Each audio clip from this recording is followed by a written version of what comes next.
Hello everyone, আসসালামু আলাইকুম এবং সকলকে আজকের ক্লাসে ওয়েলকাম করতেছি। আমি শুভ ভাইয়া। আমার সাথে অলরেডি কমেন্টে অনেকে যুক্ত হয়ে গেছেন, পার্টিসিপেন্টও অনেকে কানেক্ট হয়ে গেছেন। ধন্যবাদ সবাইকে। আজকে শনিবার, চারপাশে অনেক বৃষ্টি হচ্ছে। বন্যায় অনেক জায়গায় অনেক পানি উঠে গেছে। বাট আপনারা অনলাইনে বাসার মধ্যে বসে, বসে আমার সাথে সুন্দরভাবে ক্লাসে কানেক্ট হইতেছেন। এজন্য আপনাদের সকলকে আজকের এই বিশেষ দিনে ওয়েলকাম করতেছি। ধন্যবাদ জানাচ্ছি। আমার সাথে কমেন্টে কানেক্ট হইছে নাবিহা, তাহসিন, সুবর্ণা, রিপা, তারপর মোহাম্মদ সাইমন ইসলাম, তারপর সাদিয়া আক্তার, মেহেদী, রিপা, তারপর সোহাগ, তারপর শাইক শাহেক হক, সুমাইয়া, তারপর হচ্ছে আরো উপরে অনেকগুলো নাম ছিল। আব্দুল্লাল রাফি, শারমিন, জায়েদ, মারিয়া, নুজহাত, সাইফুল্লাহ, নিলয়, আ আইনস্টাইন, আচ্ছা খাদিজা বিনতে, রিজু তালুকদার, ফাতেমা আক্তার, সাথী, রেজওয়ানা, নুসরাত জাহান, আয়েশা জাহান, মইনুল, সিয়াম হোসেন, আরো অনেকে, অনেকে। থ্যাংক ইউ ভাইয়া। সকলকে অনেক, অনেক ধন্যবাদ। অনেকে সালাম জানাইছেন। ওয়ালাইকুম আসসালাম ওয়া রাহমাতুল্লাহ। আলহামদুলিল্লাহ ভাইয়া ভালো আছি। আশা করি আপনারাও ভালো আছেন। তো আজকের দিনে আমি আসলে আমার Facebook এ ২ টা অ্যাকাউন্ট। তো একটা আমি ডেডিকেটেডলি শিখর স্টুডেন্টদের জন্য রাখা। তো আমি আজকে মনে হয় দুপুর ১:৩০ থেকে ২টা থেকে শুরু করে ১:৩০ ২টা থেকে শুরু করে এই ক্লাসে আসার আগ পর্যন্ত আমি টানা শুধু রিপ্লাই দিতেছিলাম। বাট আমার রিপ্লাই দিয়ে শেষ হয় নাই। তো আপনাদের পক্ষ থেকে এত, এত ভালোবাসা পেয়ে ভাইয়া আসলেই অনেক, অনেক ভাল লাগতেছে। আপনাদের সকলকে অসংখ্য ধন্যবাদ এত সুন্দর, সুন্দর উইশ এর জন্য। তো আমরা আমাদের পড়াশোনায় ফিরে আসি। আমাদের আজকের দিনের মেইন ব্যাপার, আজকের দিনের স্পেশাল জিনিস যেটা সেটা হচ্ছে আমাদের গত ক্লাসে আমাদের টার্গেট ছিল ভেক্টর চ্যাপ্টারের থিওরি কমপ্লিট করার। আমরা অলমোস্ট 99% এ চলে গেছিলাম। 1% বাকি ছিল। সেই 1% আজকে শেষ করব এবং আরেকটা গুড নিউজ সেটা হচ্ছে আমরা এই উইকে ভেক্টর ফুললি শেষ করব। অর্থাৎ আমাদের বলছিলাম যে কিছু এক্সট্রা ম্যাথ ক্লাস হবে। তো ওই ম্যাথ ক্লাসগুলো আমরা এই উইকে টানা করব। এই উইকটা পুরাটাই হচ্ছে আপনাদের ভাইয়ার সাথে কাটবে। অর্থাৎ আমরা ফিজিক্সের ভেক্টর উপর ৪ টা ক্লাস করব, ৪ টা। তো আজকে একটা ক্লাস, শনিবার, ইনশাআল্লাহ রোববার একটা, মেবি মঙ্গলবার আর বুধবার এরকম আমার এক্সাক্টলি মনে নাই। সো আমাকে অনেকে আরো সুন্দর কমেন্ট জানাইছে। সুদীপ্ত বোস, থ্যাংক ইউ ভাইয়া। তাসমিয়া, তাবাসসুম, তারপর হচ্ছে তন্ময়, সামি, তাশরিফুল, শাহরিয়ার, আরো অনেকে। Thank you, thank you. আবার অনেকে ২-১ জন বলতেছিলেন যে ভাইয়া আমাদের ভেক্টরের এক্সাম। তো এক্সামের জন্য ২ টা কথা। যাদের এক্সাম অলরেডি চলে আসছে খুব কাছাকাছি, আমরা এই পর্যন্ত যেই কয়টা ক্লাস করছি এই কয়টা ক্লাস দিয়ে আপনি এক্সাম ইনশাআল্লাহ ভালো করতে পারবেন। আর আগামীতে এই উইকে অর্থাৎ বুধবার পর্যন্ত আরো ৩ টা এক্সট্রা ক্লাস হবে। মানে আজকের ক্লাসের পরও আরো ৩ টা ক্লাস। আমরা ম্যাথ-ট্যাথ এমনভাবে করব যে আপনার ভেক্টর থেকে যখনই যেকোনো কলেজ থেকে হোক, যেকোনো জায়গার যেকোনো এক্সাম হোক, এটা কলেজের টিউটোরিয়াল হোক, কলেজের আপনার হাফ ইয়ারলি এক্সাম হোক, ফার্স্ট ইয়ার ফাইনাল হোক, কলেজের টেস্ট পরীক্ষা হোক বা এমনকি আপনি অ্যাডমিশনও বুয়েটের অ্যাডমিশন টেস্টে বসেও যদি কোনো একটা কোয়েশ্চেন আপনার আসে, আপনার মনে পড়বে এটা তো সেই ২০২৪ সালে শুভ ভাইয়া যে ১৭-১৮ টা ভেক্টরের ক্লাস ছিল ওই ক্লাসের মধ্যেই তো এই অঙ্ক করছিলাম। এটার কি বা? বুয়েটের কি বা অঙ্ক দিল আমাকে? এই অঙ্ক তো আমি শুভ ভাইয়ার সেই ফার্স্ট ইয়ারের ১ম দিকের ক্লাসেই করছিলাম। তো সেইভাবে যেন আপনি ফিল করতে পারেন ওইভাবেই ভাইয়া পড়ানোর চেষ্টা করছি। তো আজকে আর কথা বলব না। আমাদের পড়াশোনা যেই টপিক গুলা বাকি আমাদের সেই টপিক গুলা নিয়ে আমরা কাজ করি। প্রথমত আজকে আমরা কি, কি জিনিস পড়বো? গত ক্লাসে আমরা শুরু করছিলাম হচ্ছে গ্রেডিয়েন্ট। সো আ গ্রেডিয়েন্ট এর মেইন টপিক গুলো, থিওরি গুলো আমরা বলছিলাম। আজকে আরেকটু ডিটেইলস দেখব। ডাইভারজেন্স নিয়ে কাজ করব, কার্ল নিয়ে কাজ করব। তো জাহিন অনেক বড় একটা সুন্দর কমেন্ট করছে, "ভাইয়া আপনার ক্লাস করার পর ভেক্টর এখন পানি মনে হয়।" থ্যাংক ইউ ভাইয়া। আপনাকে অসংখ্য ধন্যবাদ এত ভালোভাবে পড়ানোর জন্য। আ ধন্যবাদ জাহিন আপনাকেও আমাদের সাথে সুন্দর, সুন্দর কমেন্ট করে ভাইয়াদেরকে খুশি রাখার জন্য। আচ্ছা, তো আমাদের সুবহানা একটু মনে করাইছে ভাইয়া আপেক্ষিক বেগ নিয়ে ৩ টা ক্লাস। ৩ টা ক্লাসের প্রতিটা ক্লাসে ভাইয়া আপেক্ষিক বেগ নিয়ে কিছু কথাবার্তা বলব যেন আমি কিন্তু সব টপিক রিভাইজ করছি রিস্টার্ট এর পর। শুধু একটা টপিক স্পেশালি আমি রিভাইজ করি নাই, রেখে দিছি। সেটা কি? ওই যে বৃষ্টির অঙ্কগুলো, আপেক্ষিক বেগ, গাড়ি ভিজতেছে, গাড়ির কাঁচ ভিজতেছে, ছাতা কতক্ষণে ধরবো। এই ব্যাপারগুলো খুবই স্পেশাল।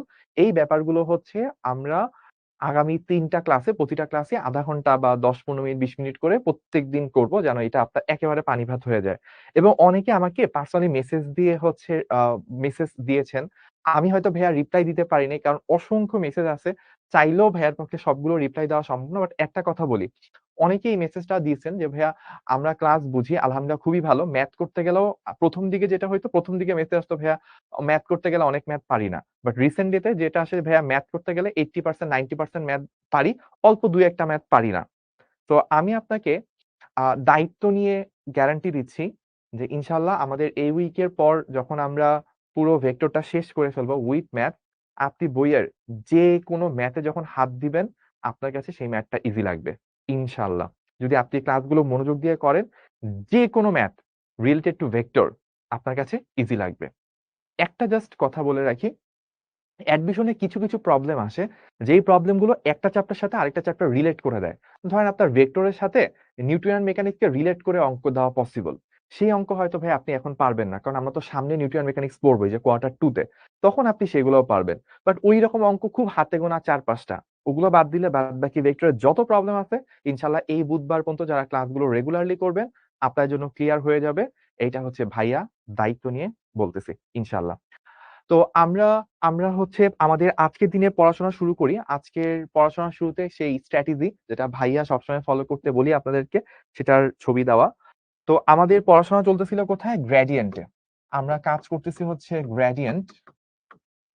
তো আমি একটু মনে করাই দিই যে আমরা কি জিনিস পড়ছিলাম। আমরা ক্যালকুলাস নিয়ে কাজ করছিলাম, তাই না? আমাদের ক্যালকুলাস নিয়ে কিছু কাজ হইছে। ক্যালকুলাসের ২ টা পার্ট ছিল। একটা ছিল ডিফারেন্সিয়েশন,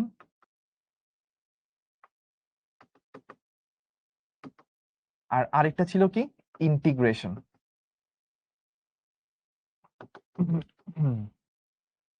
ভাইয়া পানি দাও। তো ডিফারেন্সিয়েশন যেই ব্যাপারটা, ডিফারেন্সিয়েশন ইন্টিগ্রেশন আমরা লাস্ট ২ টা ক্লাসে অনেক কাজ-টাজ করছিলাম। তো ডিফারেন্সিয়েশন সম্পর্কে যদি এক কথায় আপনাদেরকে একটু মনে করায় দিই, সেটা হচ্ছে আপনি যখন ডিফারেন্সিয়েশন করেন লাইক এরকম ডিডিএক্স, তার মানে কি আপনি এক্স এর সাপেক্ষে কোন একটা জিনিসকে ডিফারেন্সিয়েশন করতেছেন। যেমন আপনি যদি বলেন যে ভাইয়া এক্স টু দি পাওয়ার 5, তার মানে আপনি এক্স টু দি পাওয়ার 5 এটা একটা ফাংশন। এই ফাংশনকে আপনি এক্স এর সাপেক্ষে ডিফারেন্সিয়েশন করতেছেন। তখন আমাদের অ্যান্সার কি আসতো? উপরের পাওয়ারটা ফার্স্টে চলে আসতো আর এখানে পাওয়ারটা ১ কমে যেত।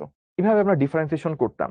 ডিফারেন্সিয়েশনের মেইন পারপাস ছিল কি? মেইন পারপাস ছিল হচ্ছে যে আমরা কোন একটা ফাংশন, ওই ফাংশন প্রতিটা মুহূর্তে কি রেটে চেঞ্জ হচ্ছে, তার পরিবর্তনের হার কত, একদম পুঙ্খানুপুঙ্খভাবে 100% অ্যাকুরেসির সাহায্যে বের করা। এটা ছিল ডিফারেন্সিয়েশনের কাজ। আরেকটা জিনিস ছিল ইন্টিগ্রেশন। ধরেন আপনাকে কোন একটা ফাংশনকে ইন্টিগ্রেট করতে বলল। সো যাকে ইন্টিগ্রেশন করতে বলবে তাকে হচ্ছে ব্র্যাকেটের মধ্যে রাখবো। ব্র্যাকেট দিলেও হয় না দিলেও হয়, আমি বোঝানোর জন্য ব্র্যাকেট বললাম। সাথে এখানে ডি এর সাথে যেই জিনিসটা থাকবে সেই জিনিসটার রেসপেক্টে হচ্ছে ইন্টিগ্রেশনটা করতে হবে। তো ইন্টিগ্রেশন করলে এখানে একটা আউটপুট পাওয়া যায়। যেমন আমি যদি বলি 5x টু দি পাওয়ার 4, তাহলে আউটপুট চলে আসে x টু দি পাওয়ার 5। আপনি কোন একটা জিনিসকে ডিফারেন্সিয়েশন করে যা পাবেন, ইন্টিগ্রেশন করলে ওইটা আবার ফেরত পাবেন। এবং এখানে একটা প্লাস সি দিতে হইতো। গত ক্লাসে আমরা বলছিলাম যে কেন প্লাস সি দিতে হয়, কারণ এখানে একটা কনস্ট্যান্ট যদি থাকতো তাহলে ওইটা ডিফারেন্সিয়েশনের পর আসতো না। ওই কনস্ট্যান্টটা কি আমরা জানি না, তাই এটা বোঝানোর জন্য আমাকে একটা প্লাস সি দেওয়া হয়। এই সি এর মান 0 হইতে পারে, 10 হইতে পারে, 20 হইতে পারে, যে কোনো কিছু হইতে পারে। তো আমরা এই ডিফারেন্সিয়েশন মানে কি ছিল? কোন একটা ফাংশনের পরিবর্তনের হার প্রতিটা মুহূর্তে আলাদাভাবে বের করা, পুঙ্খানুপুঙ্খভাবে বের করা, দ্যাট ওয়াজ ডিফারেন্সিয়েশন। আর ইন্টিগ্রেশন হচ্ছে উল্টো জিনিস। প্রত্যেকটা ফাংশনের অনেকগুলো আউটপুট পসিবল। একেকটা ইনপুটের জন্য একেকটা আউটপুট। সো আউটপুট গুলার যে একটা সমষ্টি বের করা, সেই সমষ্টিটা ছিল হচ্ছে ইন্টিগ্রেশন। পারফেক্টলি একদম অ্যাকুরেটলি টোটাল সমষ্টিটা বের করা যে প্রসেস, দ্যাট ওয়াজ ইন্টিগ্রেশন। এবার আমরা বলছিলাম ডিফারেন্সিয়েশন করলে যা পাওয়া যায় ওটাকে ইন্টিগ্রেট করলে আগের জিনিসটা ফেরত চলে আসে। ডিফারেন্সিয়েশন ইন্টিগ্রেশন হচ্ছে অপোজিট প্রসেস। এই ব্যাপারগুলো আমরা দেখছিলাম। আমরা কিছু ফর্মুলা দেখছিলাম লাস্ট ক্লাসে। অনেকগুলো ফর্মুলা ছিল। যেমন আমি ৩ টা জাস্ট ফর্মুলা বলি। এই জিনিসটা নিশ্চয়ই আপনাদের মনে আছে। ddx of x to the power n, differentiation করলে আসতো n x to the power n minus 1।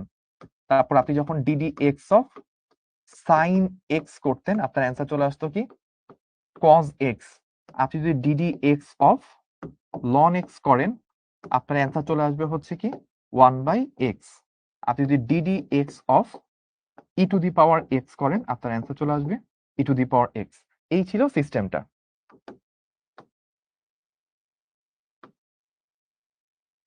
আপনি যদি ইন্টিগ্রেশন করেন like x to the power n dx, integration করলে কি আসবে? X to the power n plus one divided by n plus one. তারপর এইখানে আপনি যদি কজ এক্স কে ডিফারেন্সিয়েট ইন্টিগ্রেট করেন তাহলে আপনার চলে আসবে হচ্ছে সাইন এক্স। আর আপনি যদি ওয়ান বাই এক্স এইটাকে যদি আপনি ইন্টিগ্রেট করেন আপনার চলে আসবে লন এক্স। আর আপনি যদি e to the power x কে ইন্টিগ্রেশন করেন আপনার অ্যান্সার চলে আসবে ই টু দি পাওয়ার এক্স। তবে এই চারটা সূত্র আমি ভুল লিখছি। চারটা সূত্র আমি কি বলছি? ভুল লিখছি। কেন ভুল লিখছি? এই প্রত্যেকটা লাইনের সাথে একটা প্লাস সি অ্যাড হবে। কি হবে ভাইয়া? একটা প্লাস সি অ্যাড হবে। কেন অ্যাড হবে সেটা কিন্তু ভাইয়া গতদিন আপনাদেরকে বলেছিলাম। আহ, আমরা গত ক্লাস এটা নিয়ে ডিসকাস করছিলাম যে কেন হচ্ছে প্লাস সিটা আমরা অ্যাড করি।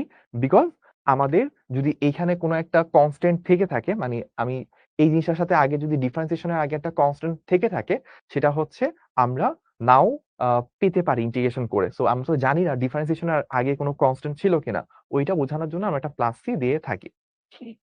আচ্ছা, বিসমিল্লাহ।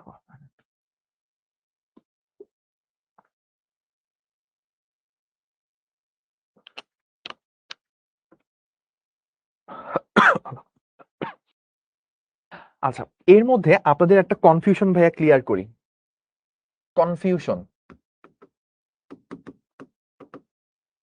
আপনাদের বইতে দেখবেন d d x of log x, অ্যান্সারটা কি দেওয়া? One by x. এখন আপনি বলবেন যে ভাই আপনি তো বললেন যে লন এক্স এর ডিফারেন্সিয়েশন করলে এইটা আসে, তা আমাদের বইতে যে ভাইয়া লগ এক্স এটাকে দেওয়া ওয়ান বাই এক্স, এটার কাহিনী কি? এটার কাহিনী হচ্ছে লগের ভিতর বেসটা, মানে আপনি যখন এটা হচ্ছে মানে ফ্র্যাঙ্কলি স্পিকিং যদি একদম সোজা বাংলা ভাষায় বলি সেটা হচ্ছে এটা যেই বই থেকে কপি করা হয়েছে সেটা হচ্ছে ইংলিশ রিটেন, ইংলিশ ভাষায় লেখা একটা বই। ইংলিশ ভাষায় লগ এক্স বলতে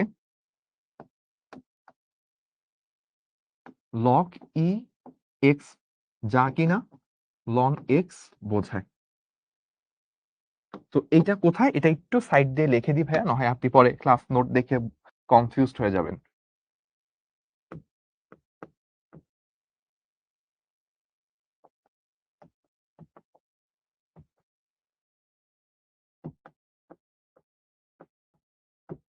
বাইরের যে রাইটাররা আছে ফিজিক্সের যারা বইগুলো লেখেন তাদের বইতে লগ এক্স বলতে লগ ই এক্স কে বোঝানো হয়। দ্যাট মিনস আসলে কি লন এক্স কে বোঝানো হয়।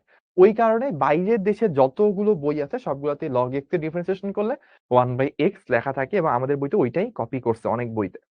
এটার ব্যাপারটা কি, এখানে আসলে লগ এক্স বলতে লগ ই বেস এক্স বুঝাইছে, যেটা কিনা আসলে লন এক্স, তাই ডিফারেন্সিয়েশন করলে ওয়ান বাই এক্স আসে। এখন আপনারা বলবেন যে ভাই যদি আমাকে আসলে এরকম দেয় লগ এ এক্স, এই জিনিসকে যদি আমাকে ডিফারেন্সিয়েশন করতে দেয় তাহলে আমি কি করব? আমাকে যদি এই জিনিসটাকে ডিফারেন্সিয়েশন করতে বলে তাহলে অ্যান্সারটা আসবে ওয়ান বাই এক্স লগ এ ই। এটা হচ্ছে আমার তখন অ্যান্সার। তো সূত্রগুলো কোথা থেকে আসে এটা আলাদা বড় বড় প্রমাণ আছে, আমাদের এখন এই প্রমাণগুলো জানার দরকার নেই, আমরা যে সূত্রগুলো জানলেই হবে। এই সূত্রটাকে মুখস্থ করা লাগবে? অ্যান্সার হচ্ছে না, এটা কি করব না, মুখস্থ করার দরকার নেই। হ্যাঁ, কিন্তু লিখে দিচ্ছি, মুখস্থ করার দরকার নেই, জাস্ট আপনাদের জানার জন্য ভাইয়া বলতেছি। তাহলে ভাইয়া এটা কিভাবে চিন্তা করেন, আপনি যদি এখন এইভাবে চিন্তা করেন যে আপনি লন এক্স কে ডিফারেন্সিয়েশন করছেন, তার মানে কি লগ ই এক্স কে ডিফারেন্সিয়েশন করতেছেন, তাহলে কি আসবে ওয়ান বাই এক্স। এখানে কি আছে, এর জায়গায় কি আছে, ই আছে আর ই আছে। এখন আপনি চিন্তা করেন এই যে পুরা জিনিসটা, এইটার মান কত? এটার মান হচ্ছে one, log e base e, তার মানে হচ্ছে ওয়ান। তাহলে আপনার আলটিমেটলি কি আসবে, one by x into one. তাহলে আলটিমেটলি অ্যান্সারটা কি আসে, ওয়ান বাই এক্স। তো আমরা নর্মালি লন এক্সটাকে নিয়েই কাজ করি, বাট এইভাবেও যদি কখনো দিয়ে দেয় সেটাও কিভাবে বের করতে হয় সেটা আপনাদেরকে বলে দিলাম। ঠিক আছে? আচ্ছা, আহ একটু ভাইয়া উপরের দিকে উঠেন তো, একটা কমেন্ট অনেকবার আসতেছিল, নতুন ভর্তি হয়েছে একজন, ওর ব্যাপারে একটা কমেন্ট ছিল। একটু উপরে, আরো উপরে।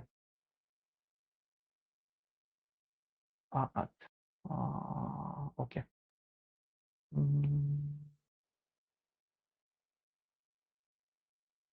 আচ্ছা, একটু দাঁড়ান। ভাইয়া সবাই হ্যান্ড রেজ করতেছে, ক্লাসে ফোকাস করতে সমস্যা হচ্ছে, প্লিজ এটা অফ করেন।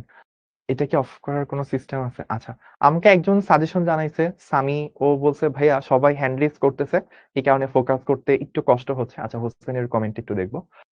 ও বলছিল যে ভাইয়া সবাই তো হ্যান্ড রেজ করতেছে, তো হচ্ছে যে এটা দেখলে একটু ফোকাসটা নষ্ট হচ্ছে, তো এটা কিছু করা যায় কিনা। তো আপনার এটা খুব ভালো সাজেশন, এটা আমরা নোট করলাম। আমরা ইনশাল্লাহ ফার্দার এই রিলেটেড ব্যাপারে কিছু করা যায় কিনা চেষ্টা করব। আমাদের সফটওয়্যার ইঞ্জিনিয়ারদের যে বিশেষ টিম আছে তাদের সাথে এটা যোগাযোগ করা হবে ইনশাল্লাহ। আর ইন দ্য মিন টাইম একটু বলবো যে জগতের আ বৈশিষ্ট্যই হচ্ছে আপনি যখন আপনার লাইফে সবথেকে সেনসিটিভ কাজ করবেন, তখন জগতের আপনার সাথে রিলেটেড যত ভেজাল আছে সব ভেজালগুলো ওই সময় এসে পড়বে।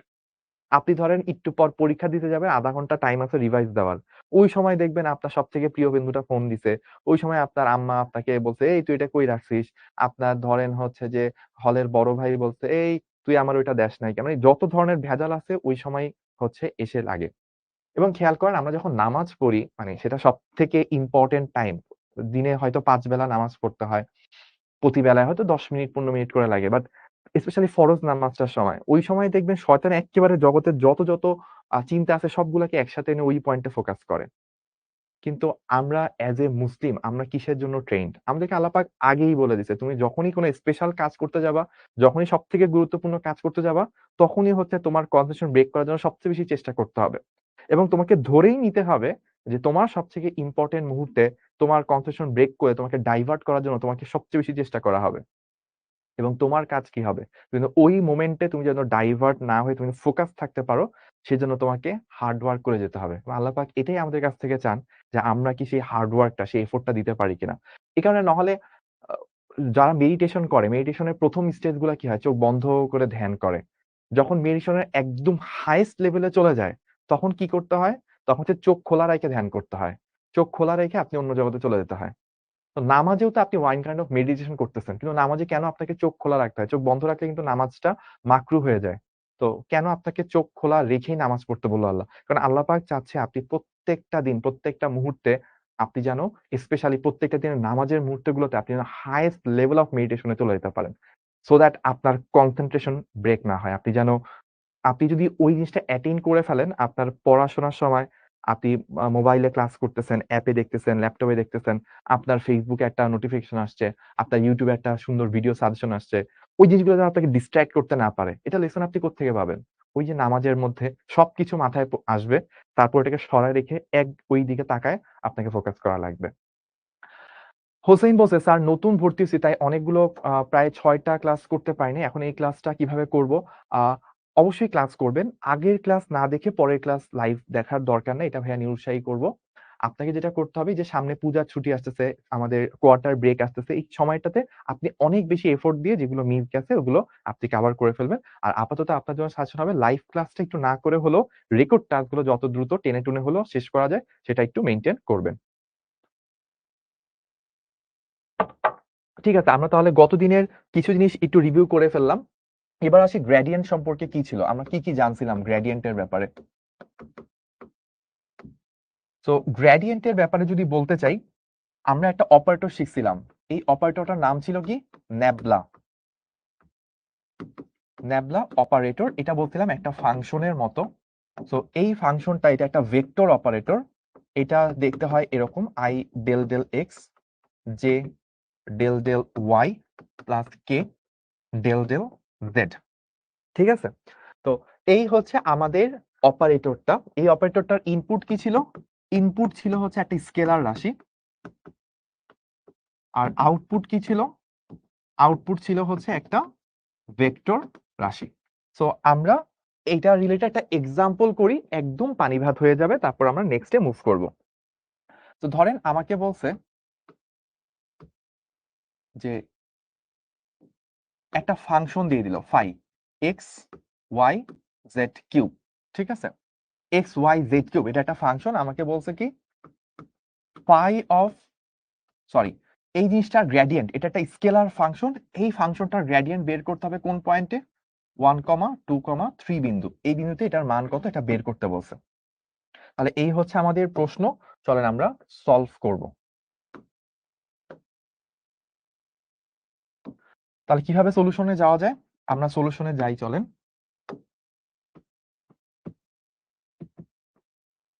প্রথমত আমাকে যেটা করতে হবে, এই জিনিসটার গ্রেডিয়েন্ট করার অর্থ হচ্ছে i del del x of x y z cube, j del del y of x y z cube plus k del del z of x y z cube.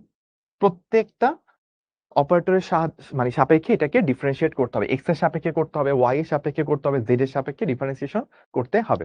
ভাই একদম ফাইনাল মেসেজগুলোতে চলে যায়, মানে নিচের মেসেজগুলোতে।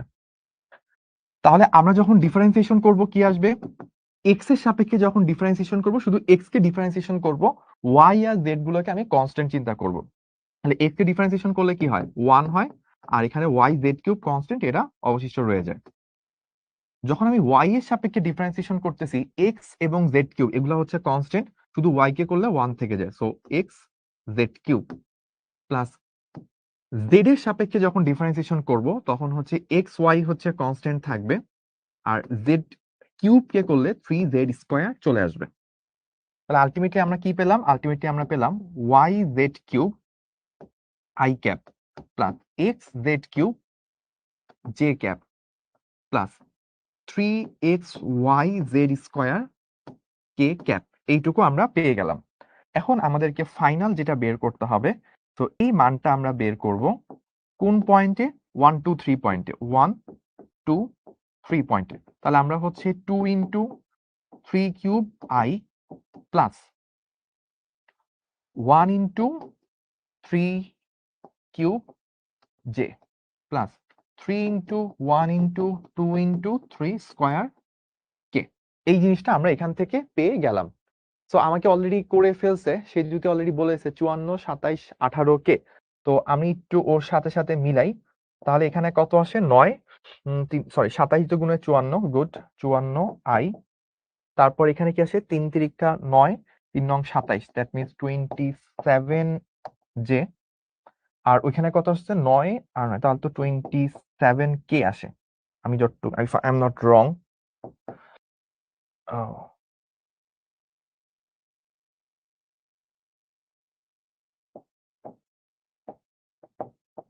9 আর 3, 9 সাথে 3 গুণ করলে হচ্ছে আপনার 27, 27 দুগুণে হচ্ছে 54।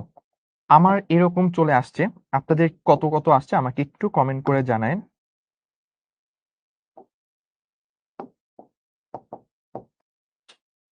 আমি যদি একটু করি, 54 27 54 54 3z কিউব কেন হলো স্যার? একজন জিজ্ঞেস করছে। ওই যে আমাদের জেড কিউব ছিল, জেড কিউবকে জেড এর সাপেক্ষে ডিফারেন্সিয়েশন করলে কি 3z স্কয়ার ওইখান থেকে হবে। ঠিক আছে?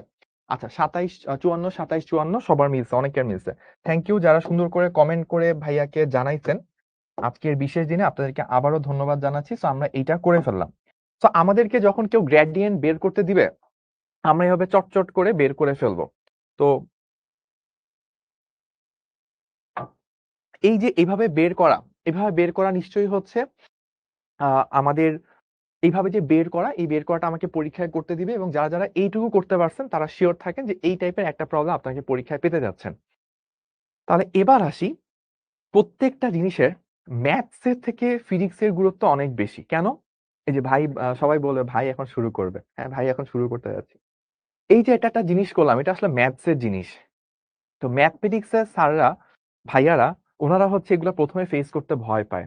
ম্যাথসের সবথেকে কঠিন কঠিন জিনিস প্রথমে কারা ফেস করে? ফিজিক্সে ওরা ফেস করে এটাকে সহজ করে দেয়, তারপর ম্যাথসের টিচাররা যে এটা পড়ায় টড়ায় পার্ট নেয়।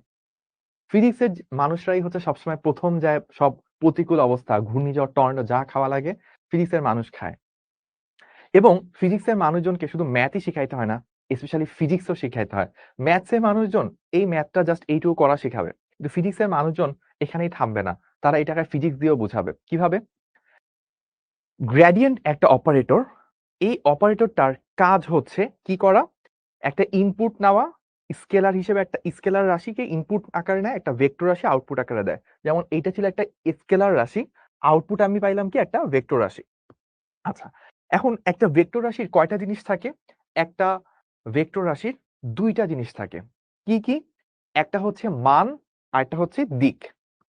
তো এখন এই যে এই রাশিটারও কি আছে, এটা একটা ভেক্টর রাশি, এটা একটা মান আছে, এটা একটা দিক আছে। তো ভাই এখানে মানটা কি বোঝায় আর দিকটা কি বোঝায়, এই জিনিসটা আমাকে বুঝতে হবে। তার আগে একটু বলি, আমরা প্রথমে যেটা করব সেটা হচ্ছে স্কেলার ফিল্ড, ভেক্টর ফিল্ড গতদিন বলছিলাম। তো আবার একটু মনে করা দিই, স্কেলার ফিল্ড হচ্ছে একটা আয়তন বা একটা স্পেস, একটা জায়গাকে বোঝায়, যেইটুকু জায়গার মধ্যে একটা ফাংশন তার যে সূত্রটা সেই সূত্রটা মেনে চলে। যেমন আপনি বললেন ফাই, ফাই একটা ফাংশন এক্স ওয়াই জেড এর উপর নির্ভরশীল, এক্স ওয়াই জেড কিউব এই আকারে চলে। তো এইটা যে জগতের সব জায়গায় চলবে তা তো না, একটা নির্দিষ্ট স্পেস পর্যন্ত, একটা নির্দিষ্ট আয়তন পর্যন্ত এই সূত্রটা মেনটেন করে থাকবে। যতটুকু আয়তনের মধ্যে এই সূত্রটা ভ্যালিড ততটুকু আয়তনকেই বলবো এই স্কেলার ফিল্ড, স্কেলার রাশির জন্য স্কেলার ফিল্ড। মানে ফিল্ড বলতে একটা আয়তন, যেইটুকু আয়তনের মধ্যে একটা সূত্র পুরোপুরি ভাবে খাটে। এখন আমরা একটা স্পেশাল, আমরা কি নিব, একটা স্পেশাল এক্সাম্পল নিব। এক্সাম্পলটা কি? এক্সাম্পলটা হচ্ছে তাপমাত্রা। ধরেন আমি বললাম আমার যে এই রুমটা, এই রুমের একেবারে কর্নারে, এই রুমের একেবারে কর্নারে একটা ধরেন চুলা আছে, চুলা থেকে হচ্ছে বা একটা বার্নার আছে, বার্নার থেকে হচ্ছে আগুন জ্বলতেছে। আমি বললাম কি, একদম রুমের কর্নারে একটা চুলা আছে বা একটা বার্নার আছে, এখান থেকে আগুন জ্বলতেছে। আর এই রুমটা হচ্ছে পুরাপুরি সিল করা, চারপাশ দিয়ে একদম শক্ত করে লাগানো, কোনো তাপের আদান প্রদান বাইরের সাথে করা সম্ভব হচ্ছে না। তাহলে আপনি দেখেন এই রুমের একেবারে ওই কর্নারটাতে তাপমাত্রা কি হাইয়েস্ট হবে, এবং যত আপনি এই কর্নার থেকে যত দূরে যাবেন তত কি হবে, আপনার তাপমাত্রা কমতে থাকবে। এখন আপনি যদি এই রুমটাকে চিন্তা করেন, এই রুমটাকে কি আমি বলতে পারি এই রুমটা হচ্ছে তাপমাত্রা নামক স্কেলার রাশির জন্য একটা স্কেলার ফিল্ড। কি বললাম ভাইয়া?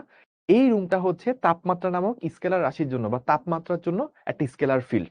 কেন এই রুমটাকে তাপমাত্রার ফিল্ড বলতেছি? কারণ এই রুমের প্রত্যেকটা পয়েন্টে তাপমাত্রা বের করা যায় এবং তাপমাত্রাটা অবস্থানের উপর নির্ভর করে। ওই পয়েন্টকে যদি আমি মূল বিন্দু ধরি তাহলে মূল বিন্দুতে তাপমাত্রাটা হাইয়েস্ট, ওইখান থেকে যত দূরে যাব তত হচ্ছে আমার তাপমাত্রাটা কমতে থাকবে। তাহলে অবস্থানের উপর ডিপেন্ড করে ফাংশনটাকে, তাপমাত্রার ফাংশনটাকে ডিফাইন করা যায়, এবং অবস্থান যত সামনে আগাবো তত হচ্ছে একটা নির্দিষ্ট সিকোয়েন্স মেনটেন করে, যে দূরত্ব যত বাড়বে তাপমাত্রা তত কমবে, একটা সূত্র মেনটেন করে তাপমাত্রাটাকে নির্ণয় করা যায়। এই রুমের ভিতর পর্যন্ত, এই রুমের বাইরে যদি চলে যাই তাহলে আর এটা মেনটেন হবে না। তাহলে এই রুমটা হচ্ছে তাপমাত্রার জন্য একটা স্কেলার ফিল্ড। এখন এই স্কেলার ফিল্ডের কোন একটা পয়েন্টে, ধরেন এই পয়েন্টে এখানে একটা বিন্দু আছে, মনে হয় ধরে নেন এখানে একটা প্রজাপতি আছে বা একটা মাকড়সা, সরি একটা ধরেন মাছি আছে। সো আপনি বললেন এই পয়েন্টের গ্রেডিয়েন্ট করব। কি বললাম ভাইয়া? এই পয়েন্টের গ্রেডিয়েন্ট করব। তো এই পয়েন্টের গ্রেডিয়েন্টের মানে কি? এই পয়েন্টের গ্রেডিয়েন্ট যখন আপনি বের করবেন আপনার একটা ভেক্টর রাশি আউটপুট পাবেন। আপনি বলবেন এই পয়েন্টে তাপমাত্রার গ্রেডিয়েন্ট করব। গ্রেডিয়েন্ট কার করি? একটা স্কেলার রাশির করি। তো আমি বললাম এই পয়েন্টে তাপমাত্রার গ্রেডিয়েন্ট নির্ণয় করো। তো আপনি নির্ণয় করলেন, এরকম কিছু একটা আসলো। তো এই যে একটা মান আসলো, ধরেন 10i 2j 5k এরকম একটা মান আসলো। তো এই যে ভেক্টর রাশিটা আসলো, এটা দুইটা জিনিস, একটা হচ্ছে মান আর একটা হচ্ছে দিক। প্রথম বিষয় যে ভাইয়া দিক বলতে কি বোঝায়, এখানে যে আউটপুটটা পাবো আউটপুটটা কোন দিকে আসবে? আউটপুটটা একেবারে কাটায় কাটায় এই পয়েন্টের সাথে যদি ওই বার্নারটাকে যুক্ত করেন তাহলে যে সরল রেখাটা পাবেন আউটপুটটা দিক হবে এক্স্যাক্টলি ওই দিক বরাবর। তার অর্থ আপনার গ্রেডিয়েন্ট করলে যে আউটপুটটা পাওয়া যায়, সেই আউটপুটটা যে দিকটা নির্দেশ করে সেই দিকটা আসলে বোঝায় যে আমি ওই বিন্দু থেকে কোন দিকে আগাইলে, ওই বিন্দু থেকে কোন কোন দিকে আগালে আমার স্কেলার রাশিটার মান সব থেকে বেশি হারে বৃদ্ধি পাবে। কি বললাম ভাইয়া? এই বিন্দু থেকে কোন দিকে আগাইলে আমার স্কেলার রাশিটার মানটা সব থেকে বেশি হারে বৃদ্ধি পাবে। সো আপনি বুঝতেছেন, আপনি এখানে আছেন, ওইখানে চুলা আছে, আপনি যদি ডিরেক্টলি চুলার দিকে হাঁটা দেন আপনার কি তাপমাত্রা সব থেকে বেশি রেটে বাড়বে। তাহলে ওই দিকটাই হবে হচ্ছে গ্রেডিয়েন্টের দিক। অর্থাৎ এখান থেকে যে একটা দিক পাইছেন ওই দিকটা আসলে ওই যেই দিকে আগাইলে সব থেকে দ্রুত তাপমাত্রা বাড়বে সেই দিকটাকেই বুঝাচ্ছে। এখন আপনি বলবেন যে ভাই তাহলে মানটা কি বুঝায়? এটা তো একটা ভেক্টর রাশি, মানও আছে দিকও আছে। দিক নয় বুঝলাম যে কোন দিকে আগাইলে আমার তাপমাত্রাটা সব থেকে বেশি রেটে বাড়বে, ওইটা বুঝাইলো। দিক মানটা কি বুঝাবে? মান হচ্ছে যদি আপনি ওই দিক বরাবরই আগাইতে থাকেন, ওই দিক বরাবরই আগাইতে থাকেন, তাহলে একক দূরত্ব অতিক্রম করলে তাপমাত্রার মানটা কতটুকু বাড়বে সেটাই হচ্ছে গ্রেডিয়েন্টের মান। কি বললাম ভাইয়া? ওই দিকে যদি আপনি একক দূরত্ব আগান মানে ১ মিটার পরিমাণ আগাইলেন ওই দিকটাতে, তাহলে আপনার এই যে তাপমাত্রার মান কতটুকু বাড়লো মানে তাপমাত্রার বৃদ্ধির হার এই নির্দিষ্ট দিক বরাবর, সেটাই হচ্ছে গ্রেডিয়েন্টের দিক, গ্রেডিয়েন্টের মানটা বুঝাবে। তাহলে ওভারঅল একটু সামারি করি, তাহলে আপনার জন্য বোঝাটা আরেকটু ইজি হবে। আমরা সোফার কি বললাম, গ্রেডিয়েন্ট কি একটা অপারেটর। এই অপারেটরটার কাজ কি? এই অপারেটর কাজ হচ্ছে একটা ইনপুট নেয়, একটা আউটপুট দেয়। ইনপুট কি ভাইয়া? ইনপুট একটা স্কেলার রাশি, আউটপুট হচ্ছে একটা ভেক্টর রাশি। তাহলে আমরা একটা এক্সাম্পল নিছি যে এই রুমটা তাপমাত্রা, সেটা হচ্ছে এক্সাম্পল। তাপমাত্রা কি ধরনের রাশি? স্কেলার রাশি। এখন বললাম এই রুমে একদম কর্নারে একটা বার্নার বা একটা চুলা আছে, ওইখান থেকে আগুন জ্বলতেছে, তাহলে ওইখানে তাপমাত্রা হাইস্ট। আর ওইখান থেকে যত দূরে যাব তত হচ্ছে কি হবে? তাপমাত্রা কমবে। এখন আপনি এই রুমের এই পয়েন্টে দাঁড়ায় আপনি বললেন যে ভাই এই পয়েন্টে তাপমাত্রার গ্রেডিয়েন্ট কত? গ্রেডিয়েন্ট হয় একটা স্কেলার রাশির। সো আপনি স্কেলার রাশি তাপমাত্রা, সেটার গ্রেডিয়েন্ট এই পয়েন্টে কত বের করলেন। বের করার পর আপনাকে একটা ভেক্টর রাশি আউটপুট আকারে দিল। এই আউটপুটটা দুইটা জিনিস বুঝাবে, একটা হচ্ছে মান দিয়ে কিছু একটা বুঝাবে, দিক দিয়ে কিছু একটা বুঝাবে। প্রথমে বুঝতে হবে দিকটা কি বুঝায়। দিকটা বুঝায় আপনি এই পয়েন্ট থেকে কোন দিকে আগালে তাপমাত্রা সব থেকে দ্রুত হারে বাড়বে। আপনি যদি এদিকে যান, এদিকে যান, এদিকে যান, বিভিন্ন দিকে যান, আপনার তাপমাত্রা বাড়বে বা কমবে। বাট কোন দিকে গেলে তাপমাত্রা সবচেয়ে দ্রুত বাড়বে? আপনি ডিরেক্টলি চুলার দিকে হাঁটা দেন, ডিরেক্টলি বার্নারের দিকে হাঁটা দেন, তাহলে কি তাপমাত্রাটা সব থেকে দ্রুত বাড়বে। ওই দিকটাই আসবে হচ্ছে গ্রেডিয়েন্টের দিক। আর গ্রেডিয়েন্টের মানটা কি বুঝাবে? যদি আপনি সেই চুলার দিকেই হাঁটা দেন যেদিকে আপনার সব থেকে দ্রুত মানটা বাড়তেছে, তাহলে ওই দিকে 1 মিটার দূরত্ব পাড়ি দিলে, মানে একক দূরত্ব পাড়ি দিলে আপনার তাপমাত্রার মানটা কতটুকু বাড়বে, সেটা হচ্ছে গ্রেডিয়েন্টের মান বুঝায়। কোন বিন্দুতে? যেই বিন্দুতে আপনি বের করতেছেন ওই বিন্দুতে। ঠিক আছে? এই যে ভাই এতক্ষণ ধরে বক বক করলাম, গ্রেডিয়েন্টের ম্যাথস তো আগেই করাই দিছি, গত ক্লাসে করাইছি, আজকে একটু রিপিট করলাম।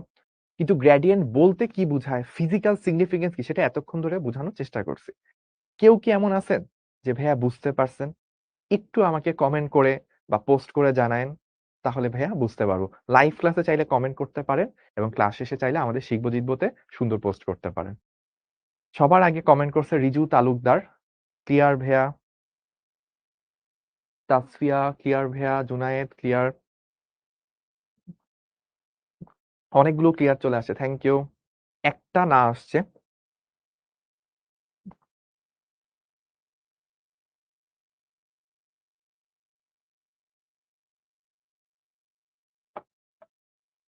ওকে, থ্যাংক ইউ। অনেকগুলো ক্লিয়ার কমেন্ট চলে আসছে, আপনাকে অসংখ্য ধন্যবাদ। যে সবাই এটা খুব জটিল কনসেপ্ট ছিল, বাট সবাই অনেক ভালো করে ফোকাস করছেন, দ্যাটস ওয়াই হচ্ছে আপনারা ধরতে পারছেন। তো এই ব্যাপারটাকে আমি একটু লিখে দিই, তাহলে আমার সাথে সাথে নোট করেন। এবং ভাইয়া কিন্তু এটা বলছি, ভাইয়া ক্লাসে যা যা লিখবো আপনাকেও কিন্তু তা তা লিখতে হবে। তাহলে আপনি ক্লাস শেষে একটা তো আপনি বুঝলেন, বুঝার পর আপনি নোটও করলেন, তারপর ওই নোটটা দেখে আরেকবার একটু চিন্তা করলেন ভাইয়া কিসের পর কি বলছিল, কেন বলছিল, তাহলে আপনার মাথায় পড়াটা ভালো বুঝবে। তাহলে আমরা কি বুঝলাম? আমি কিছু কথা লিখবো, আপনি চাইলে আমার সাথে সাথে কথাগুলো লিখে ফেলতে পারেন। আমি শব্দ করে করে লিখবো যেন হচ্ছে আপনি বুঝতে পারেন।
সো আমরা তাহলে একটা সেন্টেন্স লিখলাম, একটা না মানে অনেক বড় একটা লাইন লিখে ফেললাম।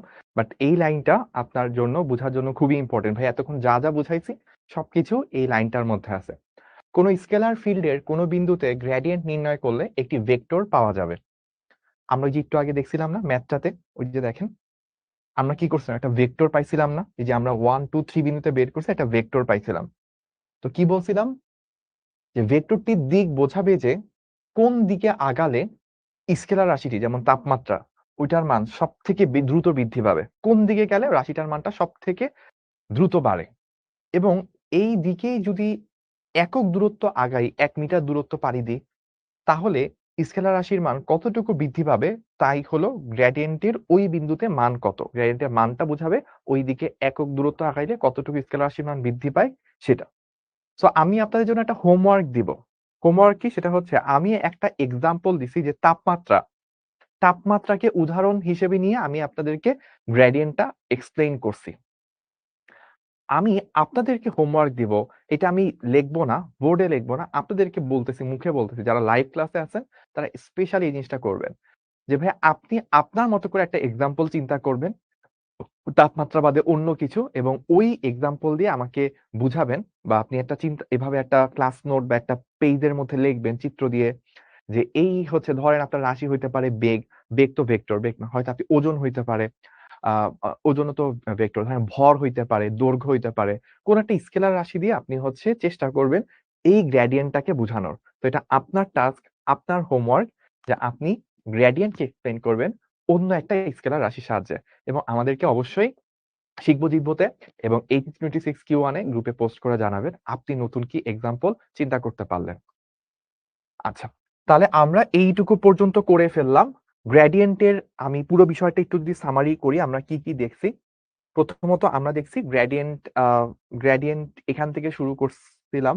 এই হচ্ছে গ্রেডিয়েন্ট, এটা একটা অপারেটর থাকে, এই হচ্ছে অপারেটরটার ফুল ফর্ম, ইনপুট নেয় স্কেলার, আউটপুট নেয় ভেক্টর।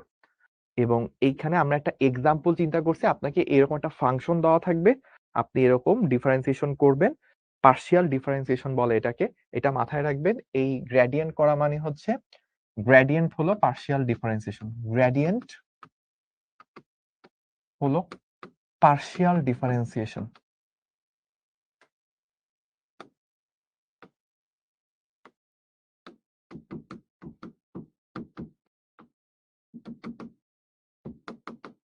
পার্শিয়াল মানে কি, পার্শিয়াল মানে যে এক্স এর সাপেক্ষে যখন করতেছি তখন ওয়াই জেড কে ধ্রুব চিন্তা করতেছি, ওয়াই এর সাপেক্ষে যখন করতেছি তখন এক্স জেড কে ধ্রুব চিন্তা করতেছি। এই যে আমি অংশ অংশ করে করতেছি, পার্ট বাই পার্ট করে করতেছি, দ্যাটস এটার নাম হচ্ছে পার্শিয়াল ডিফারেন্সিয়েশন।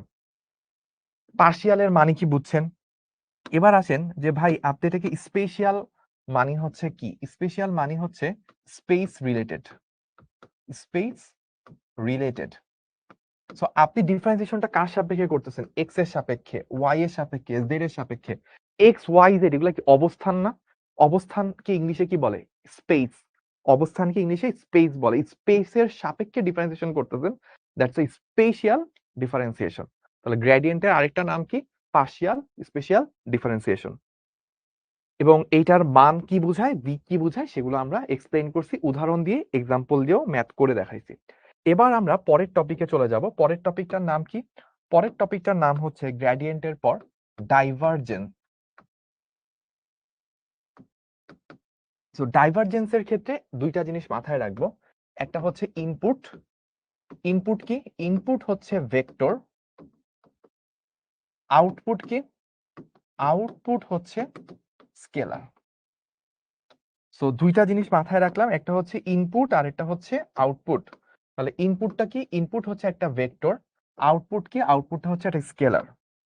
এখন চলে এইটা কিভাবে কি হয় সেটা একটু বলি। ধরেন আপনার এই যে ন্যাবলা অপারেটর, আপনাকে ধর একটা ফাংশন দিয়ে দিল, আপনাকে বললো এটা একটা ফাংশন, এক্স ওয়াই জেড এর একটা ফাংশন।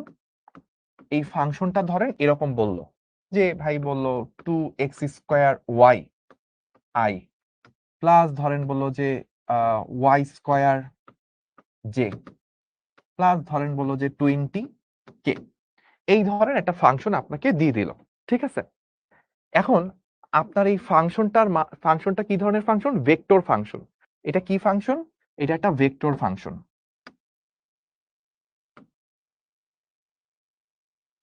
ভেক্টর ফাংশন বলতে পারেন বা আপনি ভেক্টর ফিল্ডও বলতে পারেন। এখন আপনি করবেন কি? এই জিনিসটার ডাইভারজেন্স করবেন। এখন কেউ আপনাকে কোশ্চেন করলো কি? যে ধরেন বলল 1, 3, -2 বিন্দুতে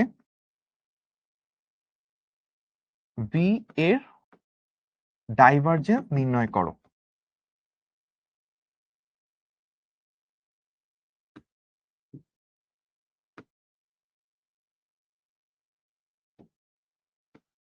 এটা হচ্ছে আপনাকে কেউ প্রশ্ন করলো। তো আপনি এখন অবস্থান ভেক্টর বলা যাবে কিনা? মারিয়া জিজ্ঞেস করছে। না ভাই, এটা অবস্থান ভেক্টর না। আমরা এক্স ওয়াই জেড এর রেসপেক্টে করছি, তাই স্পেসের সাপেক্ষে ডিফারেন্সিয়েশন করতেছি, স্পেশাল ডিফারেন্সিয়েশন। অবস্থান ভেক্টর অন্য জিনিস ছিল। তাহলে 1, 3, -2 বিন্দুতে ভি যে ভেক্টর ফিল্ড, এটা ডাইভারজেন্স নির্ণয় করতে বলছে। তাহলে আমরা কিভাবে করব খেয়াল করেন। ডাইভারজেন্স নির্ণয় করতে হইলে ওই যে ন্যাবলা অপারেটর ছিল, সেই ন্যাবলা অপারেটরের সাথে ভি এর ডট গুণফল করতে হবে। কি করতে হবে? ন্যাবলা অপারেটরের সাথে ভি এর ডট গুণ করতে হবে। ডট গুণ করলে কি আসে দেখেন। আপনার যেটা করতে হবে, ন্যাবলা অপারেটর কি আছে? I del del x plus j del del y plus k del del z. এই হচ্ছে আপনার ন্যাবলা অপারেটর। এটার সাথে আপনি ডট গুণ করবেন কাকে? vx i, vy j, vz k, এই জিনিসটা। ঠিক আছে? এখন এই দুইটা জিনিসের মধ্যে কি করবেন? ডট গুণ করবেন। আমাকে একজন কমেন্ট করছে, খন্দকার মোহাম্মদ। অনেকবার করছে। অনেকবার করতে হবে না ভাইয়া, একবার করলেই হবে। ও মনে হয় এই জিনিসটা দেখতে চাচ্ছি, স্ক্রিনশট নিতে যাচ্ছে। তো ওকে বলবো ভাইয়া, স্ক্রিনশট নিতে হলে দ্রুত দ্রুত একটু নিয়ে নিতে হবে। ভাই একটা সুন্দর করে স্মাইল দি।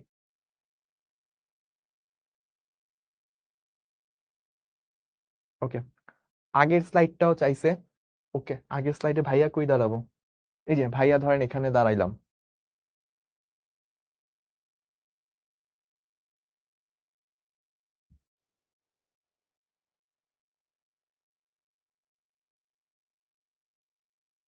ওকে, ডান। ভাইয়া নিউটন মেকানিক্স কি নেক্সট কোয়ার্টারে পড়ানো হবে? হ্যাঁ, নেক্সট কোয়ার্টারে ইনশাল্লাহ নিউটন মেকানিক্স পড়ানো হবে। এবং এখন পর্যন্ত আমরা সেদিন ডিসাইড করতেছিলাম নেক্সট কোয়ার্টারে কে কোনটা পড়াবে। মোস্ট প্রবাবলি নিউটন মেকানিক্স ইনশাল্লাহ আমি পড়াবো। ঠিক আছে?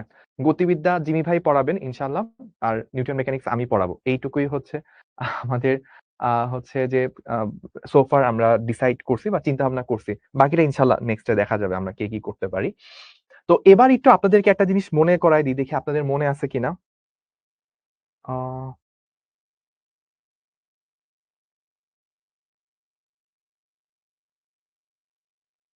ওকে।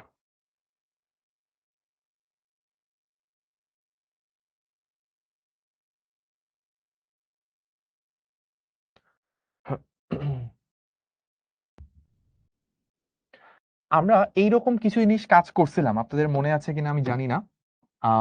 এভাবে যে আপনাকে যদি দুইটা ভেক্টরের ডট গুণ করতে বলে এ ডট বি, তখন কি আসতো? A x b x plus a y b y plus a z b z, এরকম আসতো, তাই না? তাহলে দেখেন এখন কি আছে, ন্যাবলা অপারেটরের সাথে ভি এর ডট গুণ আছে। এখন ন্যাবলা অপারেটরটি আপনার এ আছে, তাহলে এ এক্স আসলে কি? ওই যে ডেল ডেল এক্স, আর ভি এর এক্স অংশ কি? V x. আপনি এভাবে চিন্তা করেন যে আপনার ন্যাবলা অপারেটর কোনটা? ন্যাবলা অপারেটর হচ্ছে আই ডেল ডেল এক্স, তারপর j del del y plus k del del Z.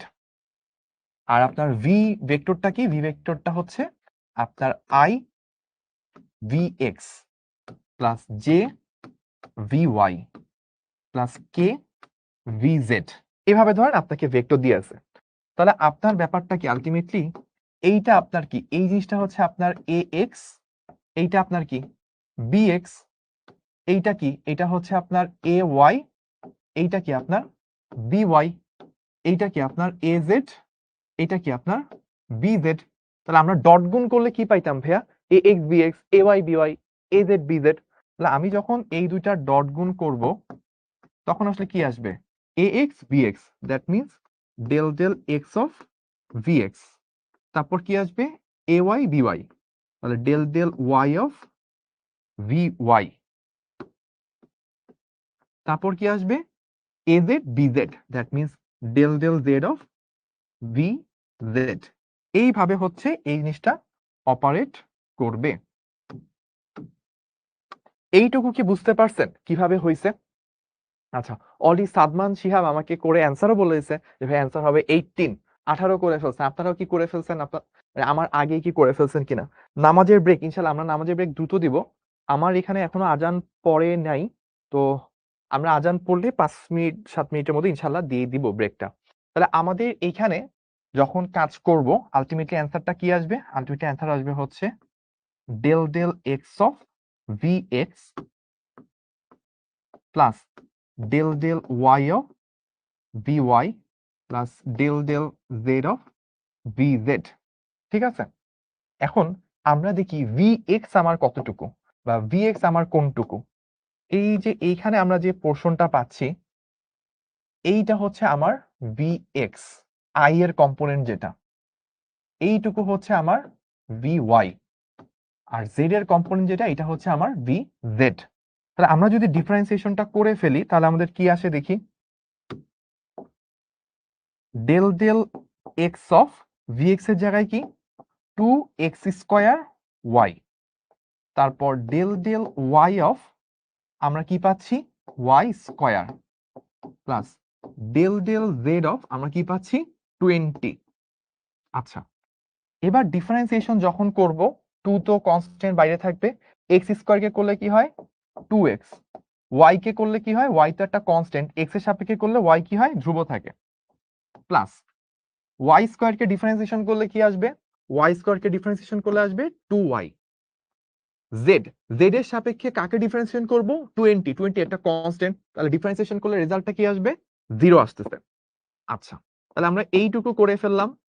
এইটুকু করে ফেললে এখন আমাদের কাজ কি? এখন আমাদের কাজ হচ্ছে পরের পার্টটা।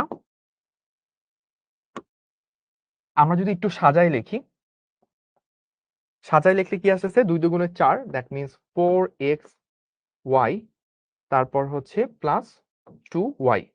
তাহলে আমরা মানটা কিন্তু অলমোস্ট বের করে ফেললাম, তাই না? আমরা মানটা অলমোস্ট বের করে ফেলছি। এবার আমাদেরকে যেটা করতে হবে, এই যে আমরা ডাইভারজেন্সটা বের করলাম এটা কোন পয়েন্টে বের করতে বলছে? আমাকে বের করতে বলছে হচ্ছে এই যে 1,3,-2। সো আমি এটা বের করব 1,3,-2 পয়েন্টে। তাহলে মান যদি বের করি 4 ইন্টু 1 ইন্টু কত? y এর ভ্যালু হচ্ছে 3। আচ্ছা, প্লাস কত? 2 ইন্টু y কত? y হচ্ছে 3। তাহলে আমরা গুণ করলে 3 4 12 প্লাস 3 দুগুণে 6, দ্যাট মিনস 18। তাহলে আমার অ্যান্সার কত আসবে? এই ডাইভারজেন্সের অ্যান্সার হচ্ছে 18। ঠিক আছে? তাহলে আমরা এই যে পুরো ডাইভারজেন্সটা করলাম, ডাইভারজেন্স করার মাধ্যমে আমরা কি করলাম? ইনপুট ছিল হচ্ছে আমার একটা স্কেলার রাশি, সরি ইনপুটটা ছিল কি? ইনপুট হচ্ছে একটা ভেক্টর আর আউটপুট কি? স্কেলার। গ্রেডিয়েন্ট আগে যেটা করে আসছিলাম সেখানে কি ছিল? ইনপুট ছিল স্কেলার, আউটপুট হয়ে গেছিল ভেক্টর। এখন কি হয়েছে? উল্টা হয়ে গেছে, ইনপুটটা হয়ে গেছে ভেক্টর, আউটপুটটা স্কেলার। কিভাবে দেখেন? এই যে ইনপুট কি ছিল? একটা যে আই জে কে বিশিষ্ট ছিল, মানে কি একটা ভেক্টর রাশি ছিল। আউটপুট কি আছে? শুধু একটা সংখ্যা। এখানে কি কোনো আই জে কে কিছু আসছে? আসে নাই। তাহলে আউটপুটটা কি হয়েছে? একটা ভেক্টর। আর এমনও বুঝতে পারেন এটা একটা ভেক্টর, এটা একটা ভেক্টর, দুইটা ভেক্টরের ডট গুণনে কি পাই আমরা? আউটপুটে একটা স্কেলার রাশি পাই। এখন দেখেন আমরা তাহলে যখন এই জিনিসটা করব আমাকে এখানে দুইটা জিনিস বোঝা লাগবে, এটা ফিজিক্যাল সিগনিফিকেন্স কি আর এটার ম্যাথ কিভাবে করতে হয়। তো আমরা ম্যাথ কিন্তু পুরোটা করে ফেলছি। আমরা এখন নামাজের ব্রেক নিব, ব্রেক নিয়ে আমরা তখন বলবো যে ফিজিক্যাল সিগনিফিকেন্সটা কি বোঝায়। ম্যাথটা কিভাবে করছি পুরোটা আরেকবার বলি। ন্যাবলা অপারেটরটা লিখছি আর ভি যে ভেক্টরটা সেটাও লিখছি। এবার ডট গুণফল কিভাবে করতে হয়? ওই যে এ ডট বি করলে A B x a y b Y এভাবে আসে। তো এই ন্যাবলা অপারেটর ছিল আমার এ ভেক্টর আর এটা ছিল আমার বি ভেক্টর। এ এক্স কোনটা, বি এক্স কোনটা, এ ওয়াই কোনটা, বি ওয়াই কোনটা, এ জেড বি জেড এগুলো আইডেন্টিফাই করছি। এবার এ এক্স বি এক্স, তো আমার এইটুকু ডেল ডেল এক্স হচ্ছে এ, এইটুকু হচ্ছে আমার বি এক্স, তারপর ডেল ডেল ওয়াই হচ্ছে আমার এ ওয়াই, ভিওয়াই হচ্ছে আমার বিওয়াই। এভাবে দুইটা দুইটা করে বসাইছি। তাহলে এই সূত্রটা আমরা কোত্থেকে আসছে সেটা ভেঙে এখানে এক্সপ্লেইন করছি। তারপর হচ্ছে এখানে এইভাবে বসাইছি। তারপর এইটুকু মানে এই যে ভি ভেক্টরের আই এর অংশটুকু, আই ক্যাপের অংশটুকু হচ্ছে ভিএক্স, জে ক্যাপের অংশটুকু হচ্ছে ভিওয়াই, কে ক্যাপের অংশটুকু হচ্ছে ভিজেড। আমরা ভিএক্স, ভিওয়াই, ভিজেড এর মানগুলো বসাইছি। 2x² y কে ডিফারেন্সিয়েশন করছি এক্স এর সাপেক্ষে, 2 এবং y কনস্ট্যান্ট ছিল, x² করলে 2x আসে। y এর সাপেক্ষে y² কে করতেছি 2y আসছে, কনস্ট্যান্টকে ডিফারেন্সিয়েশন করলে 0 আসে। তো আমি সাজাই এরকম একটা মান পাইছি। এবার এই মানটা 13 পয়েন্টে বসাইছি। x এর ভ্যালু 1, y এর ভ্যালু 3, z এর ভ্যালু লাগে নাই বসানো। সো আমরা বের করলাম মানটা 18 আসছে, একটা কনস্ট্যান্ট আসছে। ঠিক আছে? তাহলে আমরা এইটুকুর মাধ্যমে একটা ডাইভারজেন্স যদি কোথাও বের করতে বলে, কোন একটা বিন্দুতে বের করতে বলে, কিভাবে বের করতে বলে সেটা জেনে ফেললাম। কয়েকটা কথা ইম্পর্টেন্ট। ইনপুটটা একটা ভেক্টর, আউটপুটটা একটা স্কেলার, এবং এখানে কি ঘটতেছে, দুইটা ভেক্টরের মধ্যে ডট গুণন ঘটতেছে, এবং এখান থেকে একটা সংখ্যা বের হচ্ছে, সেই সংখ্যাটা বের করা। তাহলে এইটুকু পর্যন্ত যারা যারা বুঝতে পারছেন, সুন্দর করে ঝটফট বিরতিতে যাওয়ার আগে আমরা একটা স্ক্রিনশট নিয়ে নিব। ভাইয়া 5 সেকেন্ড স্ট্যাচু হয়ে দাঁড়ায় থাকি।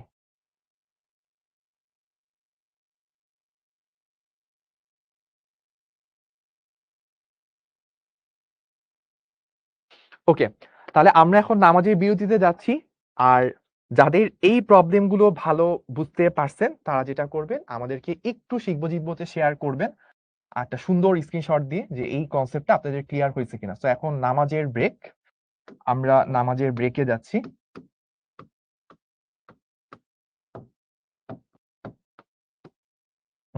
এখন টাইম হচ্ছে 5:52, 6:05। ওকে।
সাউন্ড কি দেওয়া হয়েছে?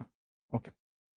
তো আসসালামু আলাইকুম এবং সকলকে আবারও ওয়েলকাম করতেছি আজকের ক্লাসের বিরতির পর সেকেন্ড পার্টে। আমার সাথে কিছু মানুষ কানেক্ট হয়েছেন, আরো বাকিরা দ্রুত কানেক্ট হচ্ছেন। তাসনিম তামান্না বলছে হ্যাপি টিচার্স ডে ভাইয়া। থ্যাংক ইউ তাসনিম, তামান্না সহ আরো বাকি সবাই যারা ভাইয়াকে উইশ করছেন। সকলকে অসংখ্য, অসংখ্য ধন্যবাদ ভাইয়ার পক্ষ থেকে, শিখর পুরো টিমের পক্ষ থেকে। আচ্ছা, আ আমাকে আরেকজন কমেন্ট করছেন, "ভাইয়া গতিবিদ্যা কি সেকেন্ড কোয়ার্টারে পড়ানো হবে?" আব্দুল্লাহ রাফি। হ্যাঁ, গতিবিদ্যা আমরা পরের কোয়ার্টারে পড়ব। পরের কোয়ার্টার বলতে আসলে ধরেন ২ সপ্তাহ গ্যাপ আছে। এখন ধরেন হচ্ছে অক্টোবরের ফার্স্ট উইক, হয়তো ২ সপ্তাহ পরেই আপনারা গতিবিদ্যা দেখতে পাবেন এবং পরের কোয়ার্টারে শুরুর দিকে ২ টা চ্যাপ্টার পাশাপাশি চলবে। জিমি ভাইয়া গতিবিদ্যা ইনশাআল্লাহ এবং আমি ইনশাআল্লাহ নিউটন মেকানিক্স পাশাপাশি পড়াবো। আ তন্ময় চন্দ্র রায়, মেহেদী হাসান, তাজপিয়া আক্তার, আহ উম্মে সারা হ্যাপি টিচার্স ডে বলছে। সবাই আমাকে হ্যাপি টিচার্স ডে বলছে। থ্যাংক ইউ ভাইয়া, থ্যাংক ইউ, থ্যাংক ইউ। শুভ, মিঠুন, আ আ আ আচ্ছা ঠিক আছে। থ্যাংক ইউ ভাইয়া আপনাদেরকে। ভাইয়া সেকেন্ড পেপার কি কোন চ্যাপ্টার পড়ানো হবে না? সেকেন্ড পেপারের তাপগতিবিদ্যা, তো সেকেন্ড পেপারের ফার্স্ট চ্যাপ্টারটা পড়ানো হবে ইনশাআল্লাহ। ওকে, ওকে, ওকে। থ্যাংক ইউ সামিয়া সুন্দর কমেন্টের জন্য। আচ্ছা, আচ্ছা। ঠিক আছে। মাস্টার বুক কিভাবে কিনবো? মাস্টার বুক ওই যে আমাদের শিখোতে ওয়েবসাইটে গেলে একটা বুক পারচেজ এর অপশন আছে। সেখান থেকে চাইলে কিনতে পারবেন। যদিও এটা অ্যাডমিশনের স্টুডেন্টদের জন্য, বাট আপনারাও কিনে রাখলে খুবই ভালো, খুবই স্পেশাল একটা বই। মনিয়াত, রিপা, আ সিয়াম খান, নন্দিনী, সু আ আরো অনেকে সুন্দর কমেন্ট করছেন। আসলে সবার রিপ্লাই দিতে খুব ইচ্ছা করতেছে। যদি আমার কাছে সময় থাকতো অবশ্যই সবার রিপ্লাই দিতাম। তো ইন দ্যা মিন টাইম এত খুশির মধ্যেও আমি কিছু মানুষের দুঃখ নিয়ে একটু কথা বলব। আমার কাছে প্রতিদিন ১০ টারও বেশি মেসেজ আসে যে, "ভাইয়া আ আমি পারতেছি না, আমি পিছায় পড়ছি। আমার কাছে হতাশ লাগে। আমি ৩-৪ ঘন্টা পড়ার টাইম পাই কলেজ, কোচিং শেষে। বাট আমার কাছে মনে হয় আমি ১০, ১৫, ২০ ঘন্টা টাইম পাইলে হয়তো শেষ করে ফেলতাম। ৩-৪ ঘন্টায় আমি পারতেছি না। আমার কাছে মনে হচ্ছে আমাকে দ্বারা হবে না।" সো আমি সবসময় এই কথাগুলো ক্লাসে বলার চেষ্টা করি। আবারও বলি যে সূরাতুদ দুহা আমাকে এটা খুব ইন্সপায়ার করে। এই সূরা দেখবেন ছোটবেলায় আমরা ইসলাম শিক্ষা বইতে সবাই কম বেশ পড়ছি। ১ম আয়াতটাই কি ছিল? ওয়াদ-দুহা ওয়াল-লাইলি ইযা সাজা মা ওয়াদ্দাআকা রাব্বুকা ওয়া মা ক্বালা ওয়ালাল আখিরাতু খায়রুল লাকা মিনাল উলা। সো এইটা কখন নাজিল হয়েছিল? খুবই স্পেশাল একটা জায়গা। মানে মহানবী সাল্লাল্লাহু আলাইহি তার লাইফে অনেক স্ট্রাগল ফেস করছে। উনি অনেক, অনেক কঠিন সময় পার করছে। আর উনার লাইফ এ যদি জিজ্ঞেস করেন সবথেকে স্ট্রাগল মোমেন্ট গুলো কোনটা? এর মধ্যে one of the most difficult moment ছিল এটা যে প্রায় ৬ মাসের কাছাকাছি হয়ে গেছিল উনার কাছে আসমান থেকে from the sky there was no revelation coming down. উপর থেকে ফেরেশতা, এঞ্জেলরা তার কাছে কোন রেভেলেশন নিয়ে আসতেছিল না। আশেপাশের মানুষজন মক করা শুরু করতেছিল, টিটকারি মারতেছিল যে ওর রব, মুহাম্মদের রব তাকে পরিত্যাগ করছে। তো উনি এমন একজন মানুষ যার উপরে হাজার, হাজার মুসলমান সবকিছু ছেড়ে দিয়ে তাকায় আছে। তার কাছে এখন আর কিছু আসতেছে না। সবাই মানে চাচ্ছে কিন্তু উনি দিতে পারতেছে না। অনেক হতাশার একটা মোমেন্ট। এই যে আপনার কাছে এখন সবাই চায় না যে ভাই আ আপনার বাবা-মা দেখছে, আপনার আশেপাশের ফ্রেন্ডরা দেখছে, আপনার আত্মীয়রা দেখছে আপনি ম্যাট্রিক পরীক্ষায় ধুমসে রেজাল্ট করছেন, এ প্লাস পাইছেন, গোল্ডেন পাইছেন। কিন্তু আপনি দেখতেছেন কি ইন্টারে উঠছেন, আপনার কাছে কত এক্সপেকটেশন। আপনার কাছে মনে হচ্ছে যে ভাই আ আমি তো ব এ প্লাস পাওয়া তো দূরের কথা। আমি তো পড়াই শেষ করতে পারতেছি না। আমার তো দিনের পড়ায় ২ দিনে শেষ হচ্ছে না। ১ দিনের পড়া ৩ দিন লেগে যাচ্ছে। ২-৩ ঘন্টা আমি কিছুই এক সাবজেক্টই পড়তেছি না। সাবজেক্ট হচ্ছে ৭-৮ টা। সো কেমনে কি? সো আপনার জন্য এই মেসেজটা যে প্রত্যেকটা মানুষের লাইফেই ডিফিকাল্ট টাইম আসে। এবং ডিফিকাল্ট টাইমে আল্লাহ পাক আমাদেরকে বলে কিছু স্পেশাল নিদর্শনের দিকে তাকাইতে। ওয়াদ-দুহা মানে ভোর যখন শুরু হয়, যখন ১ম সূর্যের আলো দেওয়া শুরু করে, সেই মোমেন্টটা অনেক ইন্সপায়ারিং। দেখবেন সমুদ্রের মধ্যে যারা হচ্ছে কক্সবাজারে ঘুরতে যায়, তারা সবসময় চেষ্টা করে যেই মানুষ সারা জীবন কখনো সকালে ১০ টার আগে ঘুম থেকে উঠে নাই, সেই মানুষও হচ্ছে কি হয়? সেই মানুষ হচ্ছে সূর্যোদয় দেখতে সকালে মানে ঘুম থেকে উঠে সূর্যের সমুদ্রের পাড়ে চলে যায়। কেন? ওটার মধ্যে কিছু একটা স্পেশালিটি আছে। ওটা মানুষকে ইন্সপায়ার করে। মাসের পর মাস মানুষকে মোটিভেট করে। সো আল্লাহ পাক ওই মানুষগুলো যারা হতাশ তাদেরকে বলতেছে ওয়াদ-দুহা ওই সেই ভোরের দিকে যখন সূর্য উদিত হয় সেই সময়টার কসম। ওয়াল-লাইলি ইযা সাজা শপথ হচ্ছে সেই রাত্রি যখন সেটা অন্ধকার হয়ে আসে। মা ওয়াদ্দাকা রব্বুকা ওয়া মা ক্বালা তোমার রব তোমাকে পরিত্যাগ করে নাই। তোমার রব তোমাকে ছেড়ে চলে যায় নাই। তোমার কাছে মনে হচ্ছে তোমার দিনগুলা ফুরায় গেছে। তোমার সেই ভালো টাইম আর নাই। But that's not true. আপনার কাছে যত মনে হচ্ছে আপনার দিনগুলা কঠিন হচ্ছে, আপনার যেই ক্যালিবার ছিল হারায় গেছে, আপনার সেই ভালো সময় ফুরে আসতেছে। আসলে ব্যাপারটা এরকম না। বেস্ট রেজাল্ট গুলো আসার আগে, বেস্ট আউটকাম গুলো আসার আগে আপনাকে best sorry the most difficult time গুলো আপনাকে পাড়ি দিতে হয়। তো আপনি এখন সেই ডিফিকাল্ট টাইমটা পাড়ি দিচ্ছেন। একটা মানুষকে যখন একটা লেভেল ইনক্রিজ করতে হয়, তখন তাকে একটা বড় টাস্ক পাড়ি দিতে হয়। একটা ডাক্তারের সার্টিফিকেট অর্জন করতে হলে তাকে ৪ বছর বা ৫ বছর খুব ধুমসে প্যারা খাওয়া লাগে এমবিবিএস ডিগ্রিতে। তারপর হি বিকামস আ ডক্টর। একজন ইঞ্জিনিয়ার হওয়ার জন্য বুয়েট, সিকেরুয়েট যেকোনো জায়গায় যখন সে পড়ে ৪ বছর গরুর মতো খাটতে হয়, অমানসিক পরিশ্রম করা লাগে। Then he becomes an engineer. She becomes an engineer. So আপনার যখন হচ্ছে ম্যাট্রিকের লেভেল ছিল, আপনার নলেজ এখানে ছিল। ইন্টার পাড়ি দিয়ে আপনি শ্রেষ্ঠ জায়গায় যাবেন। আপনি ডাক্তার হবেন, আপনি ইঞ্জিনিয়ার হবেন। তো ওই ডাক্তার ইঞ্জিনিয়ার যে ভার, তার কথা বলার মধ্যে একটা স্পেশালিটি আছে। সেটা হওয়ার জন্য আপনাকে কি করতে হবে? এই ইন্টারের এই কঠিন জার্নিটা পাড়ি দিতে হবে। যেটা আগে আপনি ১ সপ্তাহে শেষ করতে পারতেন না। ওই জিনিসটা আপনাকে এখন ১ দিনে শেষ করা লাগবে। ওই যোগ্যতাতে আপনাকে এলিভেট করতে হবে। আপনার কাছে মনে হবে ১ম দিকে আমি পারব না, পারব না। বাট আল্লাহ বারবার আপনাকে বলছে আপনি পারবেন, আপনি পারবেন। জাস্ট এই কয়েক মাসের জার্নিটা একটু প্রেশার যাবে, ধাক্কা খাবে, বারবার সংঘর্ষ হবে। একটা সময় যায় ৩-৪ মাস পর আপনি পেরে যাবেন। এই যে কয়দিন আগে আপনারা বলতেন না ভাই ভেক্টর সব মাথার উপর দিয়ে যাচ্ছে। আমার মনে হয় আজকের দিনেই মেসেজে ২০ থেকে ২৫ টা মেসেজ আসছে। ভাই এখন ভেক্টর পানি ভাত মনে হয়। একদিন আপনি বলবেন ভাই ইন্টারের ফিজিক্স ইন্টারের পড়া সিলেবাস শেষ করে উল্টা আরো এক্সট্রা টাইম থাকে। আপনি বলবেন হয়তো এটা ৬ মাস পর, হয়তো এটা ১ বছর পর। বাট আপনিই বলবেন। ওই স্ট্রাগল টা করবেন। আপনার লেভেলকে ইনক্রিজ করবেন। ইনশাআল্লাহ। ওকে, ওকে। আমার সাথে অনেকে কানেক্ট হয়ে গেছেন। বিরতির পর সবাই ব্যাক করছেন। আমি তাহলে আমার পড়াতে স্টার্ট করি আবার। আমরা ডাইভারজেন্স পর্যন্ত দেখছিলাম। ডাইভারজেন্স এর কি দেখছিলাম? ম্যাথস কিভাবে বের করতে পারে। এবার আসি physical significance of divergence. So physical significance.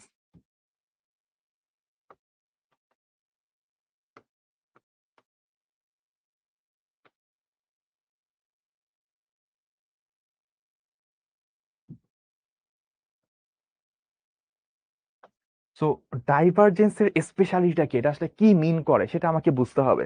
তার আগে আমি একটু চলে যাব স্থির তড়িতে। স্থির তড়িৎ কেন বলতেছি? ক্লাস 9-10 এ আপনি এই জিনিসটা হয়তো দেখে আসছেন।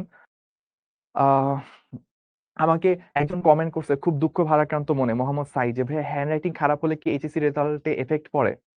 তাহলে বলে দিই যে ভাইয়ার হ্যান্ডরাইটিং তো দেখতেছেন। ভাইয়া ছাড়া মানুষের বুঝতে খুব কষ্ট হয়। তো ভাইয়া বোর্ডে এ প্লাসই পাই নাই, গোল্ডেনই শুধু পাই নাই, বোর্ডে প্লেস করছিলাম ঢাকা বোর্ডে। সো এই হ্যান্ডরাইটিং নিয়ে।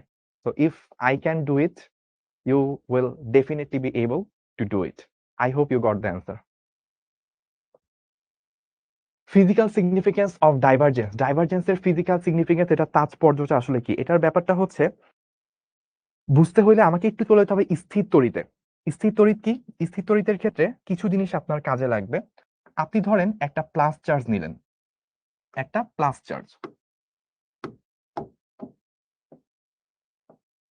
আপনি একটা প্লাস চার্জ নিলেন, এই একটা প্লাস চার্জ। এখান থেকে ভাইয়া কি হয়? এখান থেকে হচ্ছে অনেকগুলো বল রেখা বের হয়। ধরেন এদিকে একটা বল রেখা বের হইলো, এদিকে একটা বল রেখা, এদিকে একটা বল রেখা। আই হোপ আপনাদের বল রেখার কথা মনে আছে। সো একটা প্লাস চার্জ থেকে চারপাশে কি হয়? বল রেখাগুলো ছড়ায় পড়ে। আবার এইটা নিশ্চয়ই মনে আছে, যদি একটা মাইনাস চার্জ হয়, মাইনাস চার্জের চারপাশে কি হয়? বল রেখা হচ্ছে চারপাশ থেকে ওর কাছে চলে আসে। এটা আপনার 9-10 এ পড়ে আসার কথা কম বেশ। হয়তো শর্ট সিলেবাসে ছিল কিনা আই ডোন্ট নো, বাট সবাই হয়তো কম বেশ ব্যাপারটা দেখছেন। তো একটা প্লাস চার্জ থেকে চারপাশে হচ্ছে বল রেখা বড় হয়। ঠিক আছে? আচ্ছা, একটা প্লাস চার্জ থেকে চারপাশে বল রেখা বের হয় বা নির্গত হয়, মাইনাস চার্জের চারপাশে কি বল রেখা প্রবেশ করে। সো আমরা যখন কোনো একটা জায়গায় তড়িৎ ক্ষেত্র কতটুকু স্ট্রং সেটা বুঝতে চাইতাম, যে ওই জায়গায় তড়িৎ বৈশিষ্ট্য কতটুকু স্ট্রং, কতটুকু বেশি, সেটা বোঝার জন্য করতাম কি? বল রেখাকে চিন্তা করতাম। বল রেখার ঘনত্ব যেখানে যত বেশি, সেখানে হচ্ছে তড়িৎ ক্ষেত্র তত স্ট্রং। যেখানে বল রেখার ঘনত্ব যত কম, সেখানে কি তড়িৎ ক্ষেত্র তত দুর্বল। এভাবে আমরা বলতাম। এখন এই ব্যাপারটার সাথে না ভাইয়া আমার ডাইভারজেন্সের একটা সম্পর্ক, একটা রিলেশন আছে। ঠিক আছে? আমাদের সময় ফুল সিলেবাস ছিল ভাইয়া। আমাদের সবসময় ফুল সিলেবাস ছিল। আচ্ছা ঠিক আছে। তাহলে আপনারা তো অবশ্যই জানেন স্থিরতরিতার এই বিষয়গুলো। এখন তাহলে একটু খেয়াল করেন। নড়ে গেছে নাকি ভাইয়া? সাউন্ড। আচ্ছা আমাকে একটু ভাইয়া আপনারা কমেন্ট করে জানায়েন তো আপনারা কি সাউন্ড ঠিকমতো শুনতে পাচ্ছেন কিনা? ভাইয়া হাঁটতে যে অসতর্কতাবশত একটু টান লাগছে। আ আমাকে একটু জানায়েন সাউন্ড ঠিকমতো শোনা যাচ্ছে কিনা? শোনা যাচ্ছে, তাই তো? ওকে। থ্যাংক ইউ ভাইয়া। তো আমরা যেখানে ছিলাম ডাইভারজেন্স এর সাথে এই জিনিসটার রিলেশনটা কি? সম্পর্কটা কি? এইটা তড়িৎ ক্ষেত্র। তড়িৎ ক্ষেত্র হচ্ছে একটা ভেক্টর রাশি, তাই না? যেকোনো ভেক্টরকে বলরেখার সাহায্যে প্রকাশ করা যায়। কি বললাম ভাইয়া? যেকোনো ভেক্টর রাশিকে যেকোনো ভেক্টর ফিল্ডকে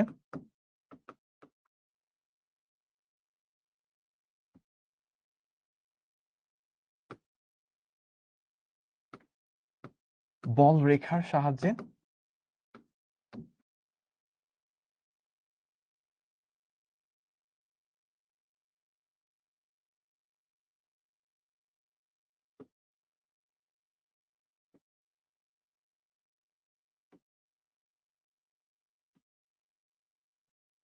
তো যেকোনো ভেক্টর ফিল্ডকে বলরেখার সাহায্যে প্রকাশ করা যায়।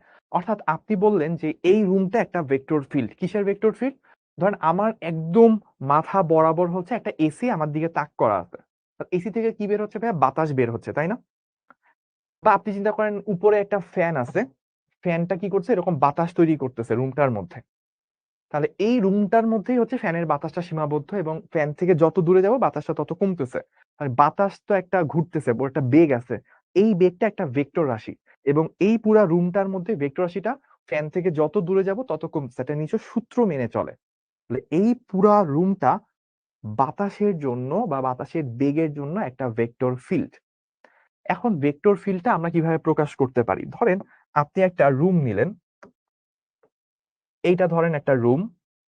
এখন আপনি বললেন যে এই রুমে বাতাসগুলো হচ্ছে এরকম।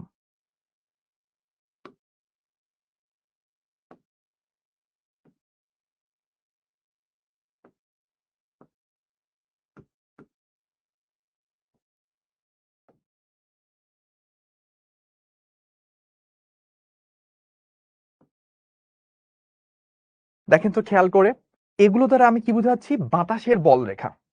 কি বুঝাইলাম ভাইয়া? বাতাসের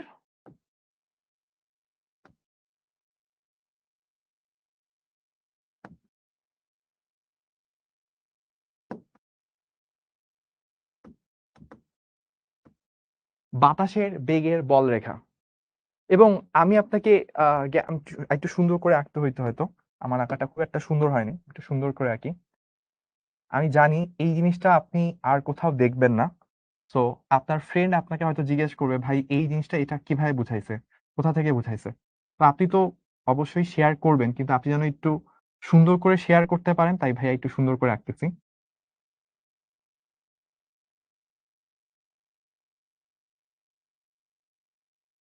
তাহলে খেয়াল করেন, এখানে কিন্তু একটা ঘটনা ঘটে যাচ্ছে। কি ঘটনা ঘটতেছে? দেখেন, আমরা বললাম কি এগুলো হচ্ছে বাতাসের বেগের বল রেখা। উপরের দিকে দেখেন বাতাসের বেগের বল রেখাগুলো কি অনেক ঘন ছিল না? যত নিচে যাচ্ছেন আস্তে আস্তে কি ঘনত্ব কমতেছে। তার মানে কি উপরের দিকে বাতাসের বেগের মান বেশি ছিল, যত নিচে যাচ্ছেন তত কি হচ্ছে? বাতাসের বেগের ঘনত্ব কমতেছে, মানে বাতাসের বেগটা কমতেছে। তাহলে বাতাসের বেগ কি? একটা ভেক্টর রাশি।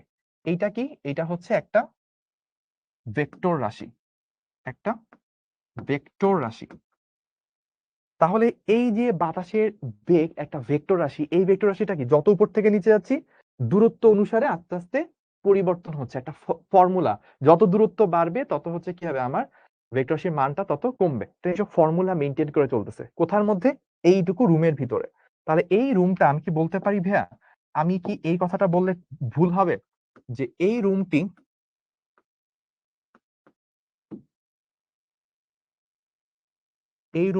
বাতাসের বেগের জন্য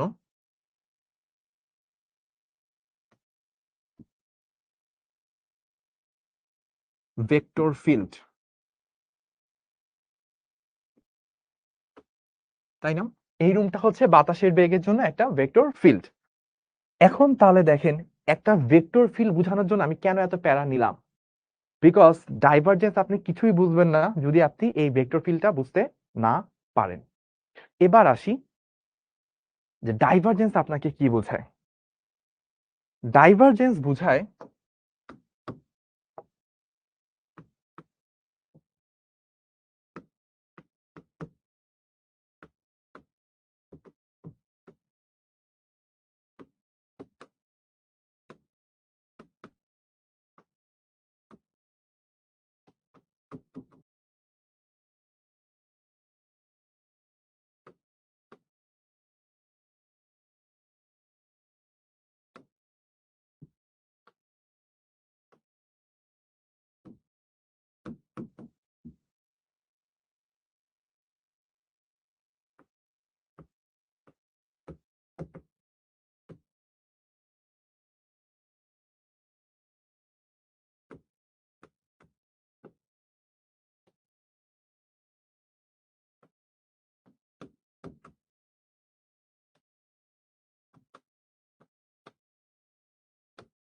আমি জানি এই কথাটা আপনি বুঝবেন না যেটা ভাইয়া লিখছি, যে ভেক্টর ফিল্ডের কোনো বিন্দুতে ডাইভারজেন্স বলতে বোঝায় যে ওই বিন্দুতে ভেক্টর রাশিটার বল রেখা কতটুকু ছড়ায় পড়তেছে, ওই বিন্দুতে বল রেখা কতটুকু ছড়ায় পড়ছে, এটা আসলে মানে কি। এটার মানে হচ্ছে এরকম, দেখেন আমি একটা চিত্র আঁকি তাহলে হয়তো বুঝতে পারবেন। আপনি ধরেন এই পয়েন্টে আছেন, ঠিক আছে। এখন ধরেন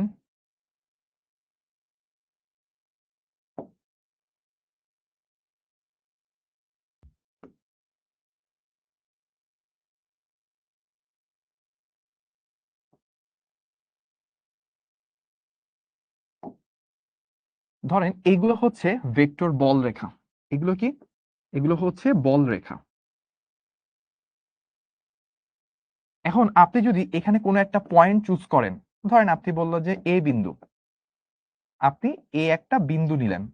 আপনি বলেন তো এই এ বিন্দুতে কি ঘটতেছে? এই বিন্দুর দিকে কি বল রেখাগুলো চারপাশে ছড়ায় পড়তেছে নাকি কাছে আসতেছে? ছড়ায় পড়তেছে নাকি কাছে আসতেছে? এই অ্যান্সারটা ভাইয়া আপনাদের কাছ থেকে কমেন্টে একটু জানতে চাই, যে এই এ বিন্দুতে বল রেখাগুলো কি ছড়ায় পড়তেছে নাকি কাছে আসতেছে? আচ্ছা, কাছে আসতেছে। Very good. লামিয়া বলছে, তাশরিফুল বলছে, মারুফা, সাবরিনা, সামি, আরো অনেকে অনেকে আমার মনে হয় 15-20 টার 30 টারও বেশি অলরেডি 4-5 সেকেন্ডে আরো মানে এতক্ষণে 50 টার বেশি চলে আসছে কমেন্ট, 100 টার মতো হয়ে গেছে। থ্যাংক ইউ সবাইকে। মানে আমি আসলে 2টা ব্যাচে ক্লাস নিতে যাই, আমি মানে অন্যরকম ভাল লাগা কাজ করে। আমার আগামীকালকে একটা ফাইনাল এক্সাম, ট্রেনিং এর ফাইনাল এক্সাম। বাট আমি রাতে একটা ক্লাস ছিল সেটা ক্যানসেল করে বা রিশিডিউল করে অন্য টাইমে নিয়ে গেছি। কিন্তু আমি এইচএসসি 26 ব্যাচ আপনাদের ক্লাস আমি রিশিডিউল করি নাই। আমি আপনাদের ক্লাসকে রিয়েলি এনজয় করি, আপনাদের ক্লাস নেওয়াকে। আপনাদের ক্লাস এবং এসএসসি 25 এর class I do really enjoy a lot taking classes with you special people.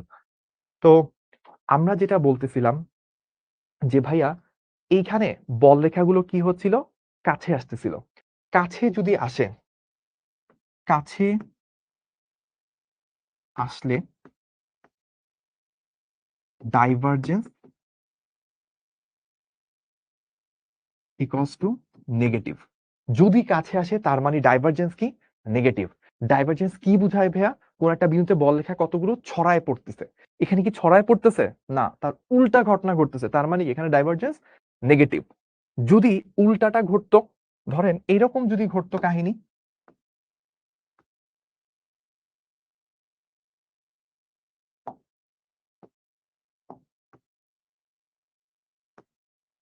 এখন যদি আপনাকে বলে যে এটা হচ্ছে ধরেন বি বিন্দু, এখন এই বি বিন্দুতে ডাইভারজেন্স কিরকম?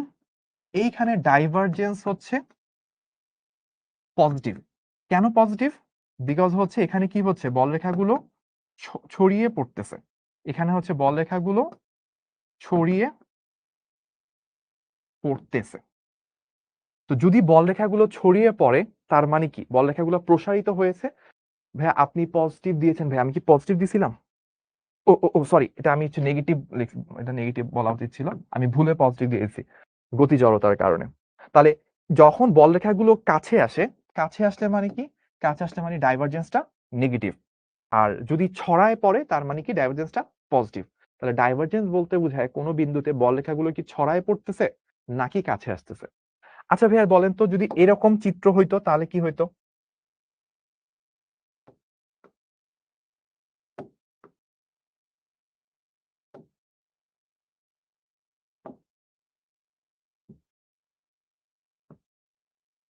আচ্ছা সি বিন্দু এখানটা বলেন তো বলরেখাগুলো কি ছড়ায় পড়তেছে নাকি কাছে আসতেছে? এখানে কি ঘটতেছে? এখানে হচ্ছে ছড়ায় পড়তেছে না, কাছেও আসতেছে না। তার মানে এখানে ডাইভারজেন্স কত? এইখানে ডাইভারজেন্স হচ্ছে 0 0 কেন 0? কারণ ডাইভারজেন্স বুঝায় কি ছড়ায় পড়তেছে নাকি কাছে আসতেছে। যদি ছড়ায় পড়ে ডাইভারজেন্স পজিটিভ, কাছে আসলে নেগেটিভ। ছড়ায় পড়ছে না কাছে আসছে তার মানে কি ডাইভারজেন্স 0। এই ব্যাপারগুলো থেকে আমরা আরেকটা জিনিস কানেক্ট করতে পারি। কাছে আসলে ডাইভারজেন্স নেগেটিভ তখন আসলে কি হয়? আয়তন আয়তন কি হয়? কমে। যদি কাছে আসে তাহলে আয়তন কি অল্প জায়গা হয়ে যায় না? আগে এগুলো অনেক বড় জায়গা দখল করতো, এখন অল্প জায়গা, তাহলে আয়তন হচ্ছে কমে। আয়তন বা ভলিউম আয়তন বা ভলিউম এটা হচ্ছে কি কমে। আয়তন যদি কমে তাহলে ঘনত্ব কি হয় ভাইয়া? ঘনত্ব রো সেটা হচ্ছে বাড়ে। তাহলে আমরা ডাইভারজেন্স নেগেটিভ হলে এই তিনটা জিনিস মাথায় রাখবো। কাছে আসতেছে ডাইভারজেন্স নেগেটিভ, বলরেখাগুলো কাছে আসতেছে, আয়তন কমতেছে, ঘনত্ব বাড়তেছে। এগুলো হচ্ছে স্পেশাল। তারপর যদি আমাদের দূরে ছড়ায় পড়ে তাহলে কি? তাহলে আমরা বলতে পারি আয়তন মানে ডাইভারজেন্স যখন পজিটিভ হয়, আয়তন ভি সেটা কি হচ্ছে? আয়তন বাড়তেছে। আয়তন যদি বাড়ে তাহলে ঘনত্ব কি হবে? ঘনত্ব রো সেটা হচ্ছে কমবে। ঠিক আছে? এইটা হচ্ছে কখন? যখন ডাইভারজেন্সটা পজিটিভ। এবার আসি যখন ডাইভারজেন্স জিরো। ডাইভারজেন্স জিরো তখন আসলে কি? আয়তন ও ঘনত্ব সেম থাকে। এখন আপনি আরেকটা জিনিস একটু কল্পনা করেন, যখন এইভাবে সোজা আপনার বলরেখাগুলো যদি সোজা চলে যায়, তখন ওদেরকে কানেক্ট করে কি আমি এরকম একটা সিলিন্ডারের মতো বলতে পারবো না? মানে সিলিন্ডারের শেপটা চিন্তা করেন। সিলিন্ডারের শেপের ভিতরে বলরেখাগুলো যেভাবে আসতেছে মানে ওর প্রবেশের মুখ যেরকম যতটুকু চওড়া, বের হওয়ার মুখ যদি একই রকম চওড়া থাকে তাহলে শেপটা কি সিলিন্ডার না? আর যদি আপনার এইরকম হয়ে যায় মানে একটু আগে যেটা ছিল, মানে এই যে দেখেন এখানে প্রবেশের মুখটা হচ্ছে ছোট, বের হওয়ার মুখটা কি অনেক বড়, তাহলে এটা কি কোণক, মানে ছড়ায় পড়া কোণক। এটা কি? ছড়িয়ে পড়া কোণক। আর এইটা কি ছিল? এটা হচ্ছে ছোট হয়ে যাওয়া কোণক।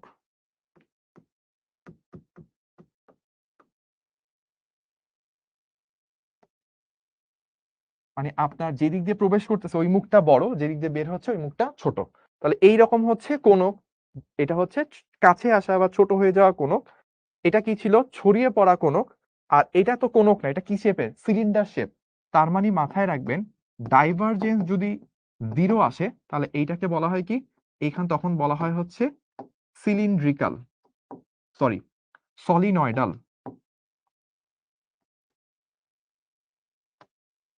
এখন বলবেন ভাইয়া সলিনয়েডাল কেন বলতেছে? কারণ যে সিলিন্ডারের এই শেপটা এইরকমই কি হয়? সলিনয়েডের শেপ হয়। যখন সলিনয়েড আপনি বানান তখন কি এরকম সিলিন্ডারের মতো একটা শেপের উপরই তো পেঁচায় আপনি জিনিসটা তৈরি করেন। দ্যাটস ওয়াই ডাইভারজেন্স যখন জিরো হয় তখন এই জিনিসটাকে সিলিন্ড্রিক্যাল শেপের কারণে সলিনয়েডাল বলা হয়ে থাকে। ঠিক আছে? তাহলে এইটাকে আমরা কি বললাম? সলিনয়েডাল। ডাইভারজেন্স জিরো হলে শেপটা সিলিন্ডার আকৃতির।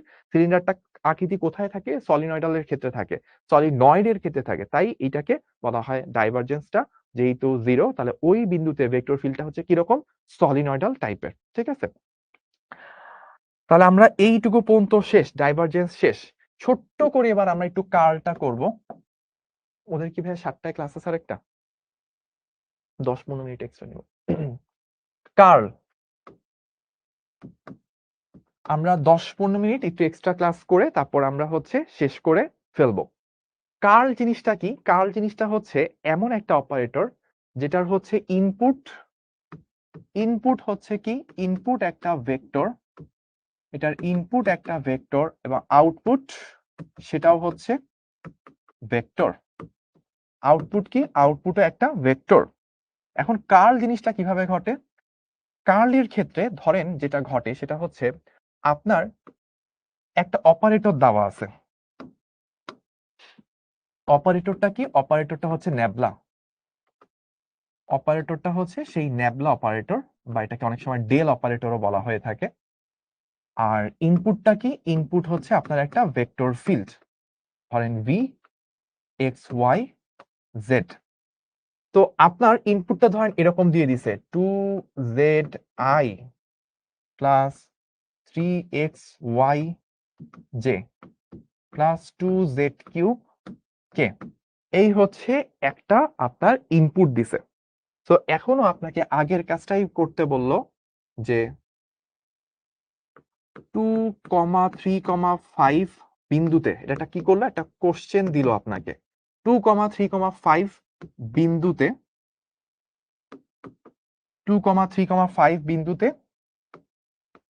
vxyz এর কার্ল নির্ণয় করো। আচ্ছা, এখন আমরা এইটা কিভাবে বের করব? মাথায় রাখবেন, দুইটা ভেক্টরে যখন ডট গুণন হয় তখন আমরা কি পাই? স্কেলার। আমাকে আউটপুটটা কি আনা লাগবে? আউটপুটটা একটা ভেক্টর আনা লাগবে। আউটপুটটা আনতে হবে কি? একটা ভেক্টর। ইনপুট যেরকম ভেক্টর, আউটপুটও কি? ভেক্টর। তাহলে দুইটা ভেক্টরের মধ্যে কি করলে আরেকটা ভেক্টর আউটপুট পাবো? অ্যান্সার হচ্ছে ক্রস গুণ। দুইটা ভেক্টরকে ক্রস গুণ করলে আমরা একটা ভেক্টর আউটপুট পাই। তাহলে নো ডাউট যে আমি যখন কার্ল করব তখন আসলে এই দুইটা ভেক্টরের মধ্যে আমাকে ক্রস গুণন করতে হবে। ক্রস গুণন যদি করি, সলিউশন কিভাবে বের করতে হয়? নির্ণায়কের সাহায্যে। যে আই জে কে, আপনাকে যদি এ ক্রস বি দেয় তাহলে কি আসে? ax ay az, bx by bz। এখন আপনার এর জায়গায় কি আছে? Nabla operator. তাহলে আপনাকে কি বলতে হবে? Del del x del del y del del z. নিশ্চয়ই ক্রস গুণনের ব্যাপারগুলো মাথায় আছে। এখানে কি আসবে? V x v y v z, তাই না? আচ্ছা, তাহলে আমরা একটু মানগুলো বসাই। I j k del del x del del y del del z. এবার একটু ছোট্ট করে ভাইয়া খেয়াল করি, এই যে আই এর সাথে যে অংশটুকু এটাকে আমরা কি বলি? V x. জে এর সাথে যে অংশটুকু এটাকে আমরা কি বলি? V Y. জেড এর সাথে যে অংশটুকু এটাকে আমরা কি বলি? V Z. তাহলে আমরা এখানে যেটা বসাতে পারি সেটা হচ্ছে আমাদের এই জায়গায় কি আসবে? ভি এক্স মানে 2z, তারপরে কি 3xy, তারপর কি 2z³। এই জিনিসটাকে আমার কি করা লাগবে? নির্ণায়কের সাহায্যে সমাধান করা লাগবে।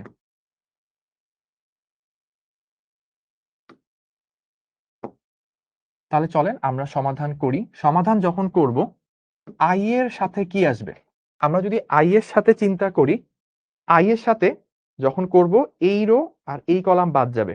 এই দুইটার মাঝে ফার্স্টে কাজ করতে হবে। That means del del y of 2z³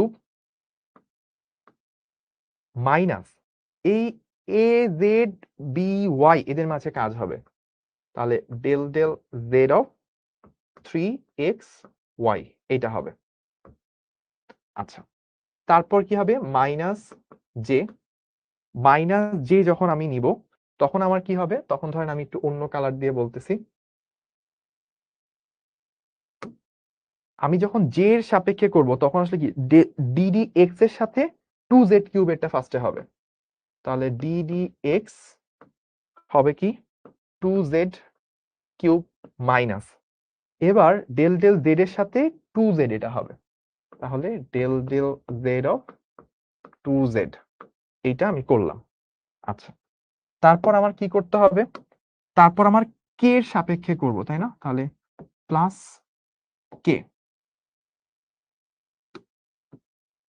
plus কে যখন নিব এক্স এর সাপেক্ষে 3xy কে ডিফারেন্সিয়েট করতে হবে। Del del x of 3xy minus y এর সাপেক্ষে এই যে 2z কে করতে হবে, del del y of 2z, এইটুকুকে করব। এইটুকু নিশ্চয়ই আপনারা ধরতে পারছেন।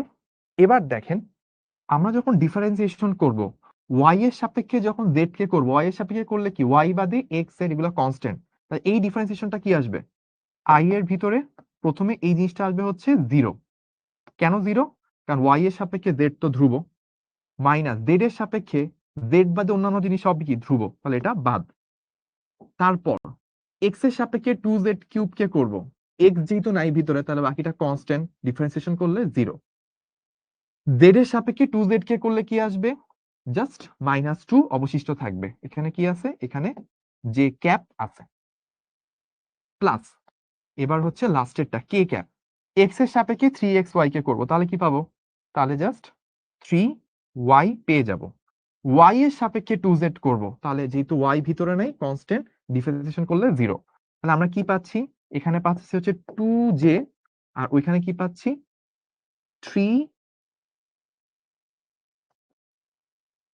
2j প্লাস 3y কে, এইটুকু হচ্ছে আমরা পেয়ে গেলাম। ঠিক আছে ভাইয়া, জে দেন নাই, এই যে ভাইয়া জে দিয়ে দিছি, ঠিক আছে জে দিয়ে দিছি, ওকে। তাহলে এবার আমাদের যেটা করতে হবে, ওই যে কোন বিন্দুতে বের করতে বলছে, এই যে এই পয়েন্টে বের করতে বলছে 2,3,5।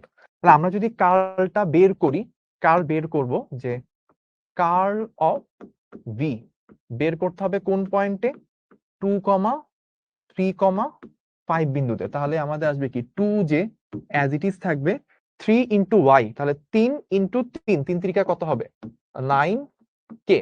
এই জিনিসটা হচ্ছে আমার অ্যান্সার তখন চলে আসবে। তাহলে আমি অ্যান্সারটা কিন্তু অলমোস্ট বের করে ফেললাম, যে আমার অ্যান্সার হচ্ছে কত 2j প্লাস 9k। তাহলে এইভাবে আমরা কার্ল করতে পারি। তো আমাকে কার্ল থেকে 2টা প্রশ্ন আসবে। কি ভাইয়া, কয়টা প্রশ্ন আসবে? 2টা প্রশ্ন আসবে। 1 নাম্বার প্রশ্ন সবাই লিখে রাখেন, আপনাকে বলবে কার্ল দ্বারা কি বোঝায়, আপনাকে কি বলবে কার্ল দ্বারা কি বোঝায়। এটা যদিও পরের ক্লাসে ভাইয়া 5 মিনিট রিভিউ করব, তাও একটু বলি। কার্ল দ্বারা বোঝানো হয় ভেক্টর ফিল্ডের ঘূর্ণন প্রবণতা। কার্ল দ্বারা কি বোঝানো হয়, ভেক্টর ফিল্ডের মধ্যে ঘূর্ণন প্রবণতা বোঝানো হয়। এইটা কি, এটা আমরা পরে জানবো, বাট আপাতত জেনে রাখেন কোন একটা বিন্দু যখন কার্ল করি, ইনপুট হয় একটা ভেক্টর, আউটপুটও কি ভেক্টর। ইনপুট আউটপুট দুইটাই ভেক্টর হলে আমাকে কি করতে হবে, ক্রস গুণন করতে হবে। সো এই যে ন্যাবলো অপারেটরের সাথে ভি ভেক্টরটার ক্রস গুণন, এই ক্রস গুণন নির্ণায়কের মতো করে সলভ করতে হয়। সলভ করলে একটা রেজাল্ট দাঁড়ায়, রেজাল্টটা আমরা দেখতেছি একটা ভেক্টর আসে। যেই বিন্দুতে বের করতে বলছো ওই বিন্দুতে মান বসাই দিলে একটা ভেক্টর আমি পাই। ঠিক আছে, 2 প্লাস হবে, 2 প্লাস হবে, কি জানি বলছে 2 প্লাস হবে। হ্যাঁ, এই যে 2 কি প্লাস হবে, যখন আমরা জে রেসপেক্টে করব তখন হচ্ছে ফার্স্টে এইটা, তারপর হচ্ছে এটা, তাহলে হচ্ছে এই লাস্টে হচ্ছে এটা, না 2 হচ্ছে মাইনাস হবে, এটা সমস্যা নাই। ডেল ডেল জেড অফ 2 তো ডেট ডিফারেন্সিয়েশন হয় -2 পড়ে থাকবে, ওই মাইনাস প্লাস হবে, সেই প্লাসটাই কিন্তু আমরা লিখছি। ঠিক আছে, তাহলে আমরা পুরো জিনিসটা করলাম। আমরা আরেকটা জিনিস একটু মাথায় রাখবো, যে কোনো একটা জায়গায় যেমন ডাইভারজেন্স বের করার পর যদি অ্যান্সারটা 0 আসে তখন কি বলি সলিনয়েডাল। কার্ল বের করার পর যদি অ্যান্সারটা 0 আসে তখন বলবো কি অঘূর্ণনশীল। কার্ল বের করার পর অ্যান্সার 0 আসলে কি বলবো, অঘূর্ণনশীল। তো মাথায় রাখবেন যে যদি আপনার এই জিনিসটা 0 হয় তাহলে কি বুঝাবো, অঘূর্ণনশীল, অঘূর্ণনশীল।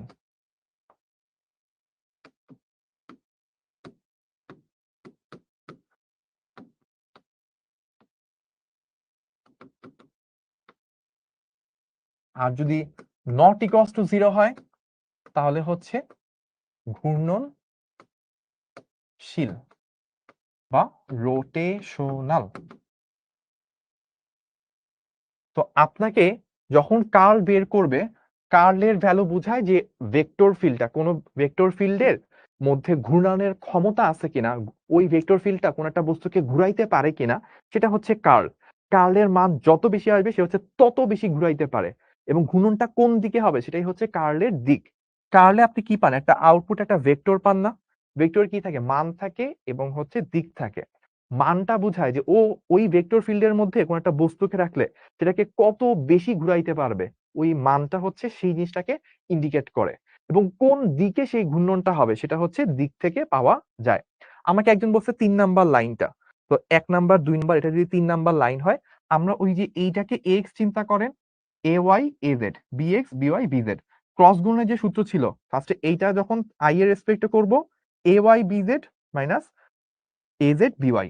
এই সিস্টেম অনুসারে বাদবাকি সবটুকু করছি। যারা এইটুকু একটু বুঝতে কষ্ট হচ্ছে, ক্রস গুণের ক্লাসটা একটু রিপিট করে তারপর এটা করবেন, একদম পানি ভাত হয়ে যাবে। ৩ নাম্বার লাইনে যে নাই, ১ ২ ৩। ও আচ্ছা, এখানে যে নাই এটা একজন বলছে, থ্যাংক ইউ। একটা ছোট্ট জিনিস আমাকে মনে করায় দিছে, এখানে যে নাই। ওকে, আমরা তাহলে যে বসাইলাম। তাহলে এইটুকু ডান। ঠিক আছে, তাহলে আমরা এই প্রবলেমটা কার্লের শেষ এক্সাম্পল ছিল, একটা স্ক্রিনশট সবাই নিব, কারণ এইটা হচ্ছে এই চ্যাপ্টারের থিওরি প্রবলেমগুলোর মধ্যে লাস্ট ম্যাথ। থিওরি প্রবলেমগুলোর মধ্যে লাস্ট ম্যাথ। দ্যাটস ওয়াই এটা একটা স্পেশাল অঙ্ক, স্পেশাল পার্ট, সবাই একটা এসএস নিয়ে রাখবো। এবং যদি ভাল লেগে থাকে, যদি ভেক্টরের শেষ পর্যন্ত আপনাদের লেগে থেকে আপনি বুঝে থাকেন, ভাইয়াদেরকে অবশ্যই শিখবো জিতবোতে পোস্ট করে জানাবেন আপনাদের অনুভূতিগুলো। ভেক্টরের ভয় আমরা আপনাদের মন থেকে ভাঙাতে পেরেছি কিনা, ভেক্টরের ভয়ের যে যুদ্ধটা, সেই যুদ্ধকে আপনি জয়ী হইতে পারতেছেন কিনা, একটু একটু করে কি যুদ্ধে আপনি আগায় গেছেন কিনা, আমাদেরকে অবশ্যই পোস্ট করে শিখবো জিতবোতে জানাবেন। আর ভাইয়া ইন দা মিন টাইম বলে থাকি যে যদি আমরা কার্ল নির্ণয় করি, কার্লটা হচ্ছে অঘূর্ণনশীল নাকি ঘূর্ণনশীল সেটা বুঝায়। ভেক্টর ফিল্ডের কোনো একটা বিন্দুতে যদি আপনি কার্লের ভ্যালু, কার্ল আসলে বুঝায় ওই বিন্দুতে ভেক্টর ফিল্ডটা বা ভেক্টরটা কোন একটা বস্তুকে ঘুরাইতে পারে কিনা। যদি 0 আসে তাহলে ঘুরাইতে পারে না, ইরোটেশনাল বা অঘূর্ণনশীল। 0 না আসলে ঘুরাইতে পারে। কোন দিকে ঘুরাইতে পারে এটা হচ্ছে কার্লের দিক, আর কত জোরে ঘুরাইতে পারে এটা হচ্ছে কার্লের মান। তাহলে এই হচ্ছে আমাদের কার্লপন্ত জিনিস। আমাদের ভেক্টর চ্যাপ্টার ফুললি আজকে শেষ হয়ে গেল, কিন্তু আমরা এখনো আপনাদের কিছু জিনিস শেষ করতে পারিনি। ভাইয়া সবকিছু শেষ, কিন্তু ম্যাথ তো করতে গেলে একটু ভয় লাগে। ম্যাথের তো ভাইয়া বইয়ের এই অঙ্কটা মনে হয় পারি না, অ্যাডমিশনের এই অঙ্কটা দেখলে মনে হয় পারি না। তো আপনাদের এই ভয়গুলো ভাঙানোর জন্য আমি এই সপ্তাহে আরো ৩টা, আজকের ক্লাসটা বাদ দিলেও আরো ৩টে এক্সট্রা ক্লাস নিব। ৩ দিন আমার সাথেই দেখা হবে এবং আমি আপনাদের ভেক্টরের ইচ অ্যান্ড এভরি প্রবলেম, প্রত্যেকটা ম্যাথের ভয় ইনশাল্লাহ সবাইকে নিয়ে একসাথে জয় করব। সেই পর্যন্ত সবাই ভালো থাকবেন, সুস্থ থাকবেন। আপনার পুরো ভেক্টর জার্নিটা কেমন লাগছে আমাদেরকে শিখবো জিতবোতে পোস্টের মাধ্যমে স্ক্রিনশট সহকারে জানাবেন। ভালো থাকবেন সবাই, আল্লাহ হাফেজ। ক্লাসের একদম শেষ আপনাদেরকে একটা জিনিস না জানালে হবে না, সেটা হচ্ছে একটা ধন্যবাদ। এতক্ষণ ধরে ক্লাস করার জন্য সবাইকে ধন্যবাদ। আল্লাহ হাফেজ, আসসালামু আলাইকুম।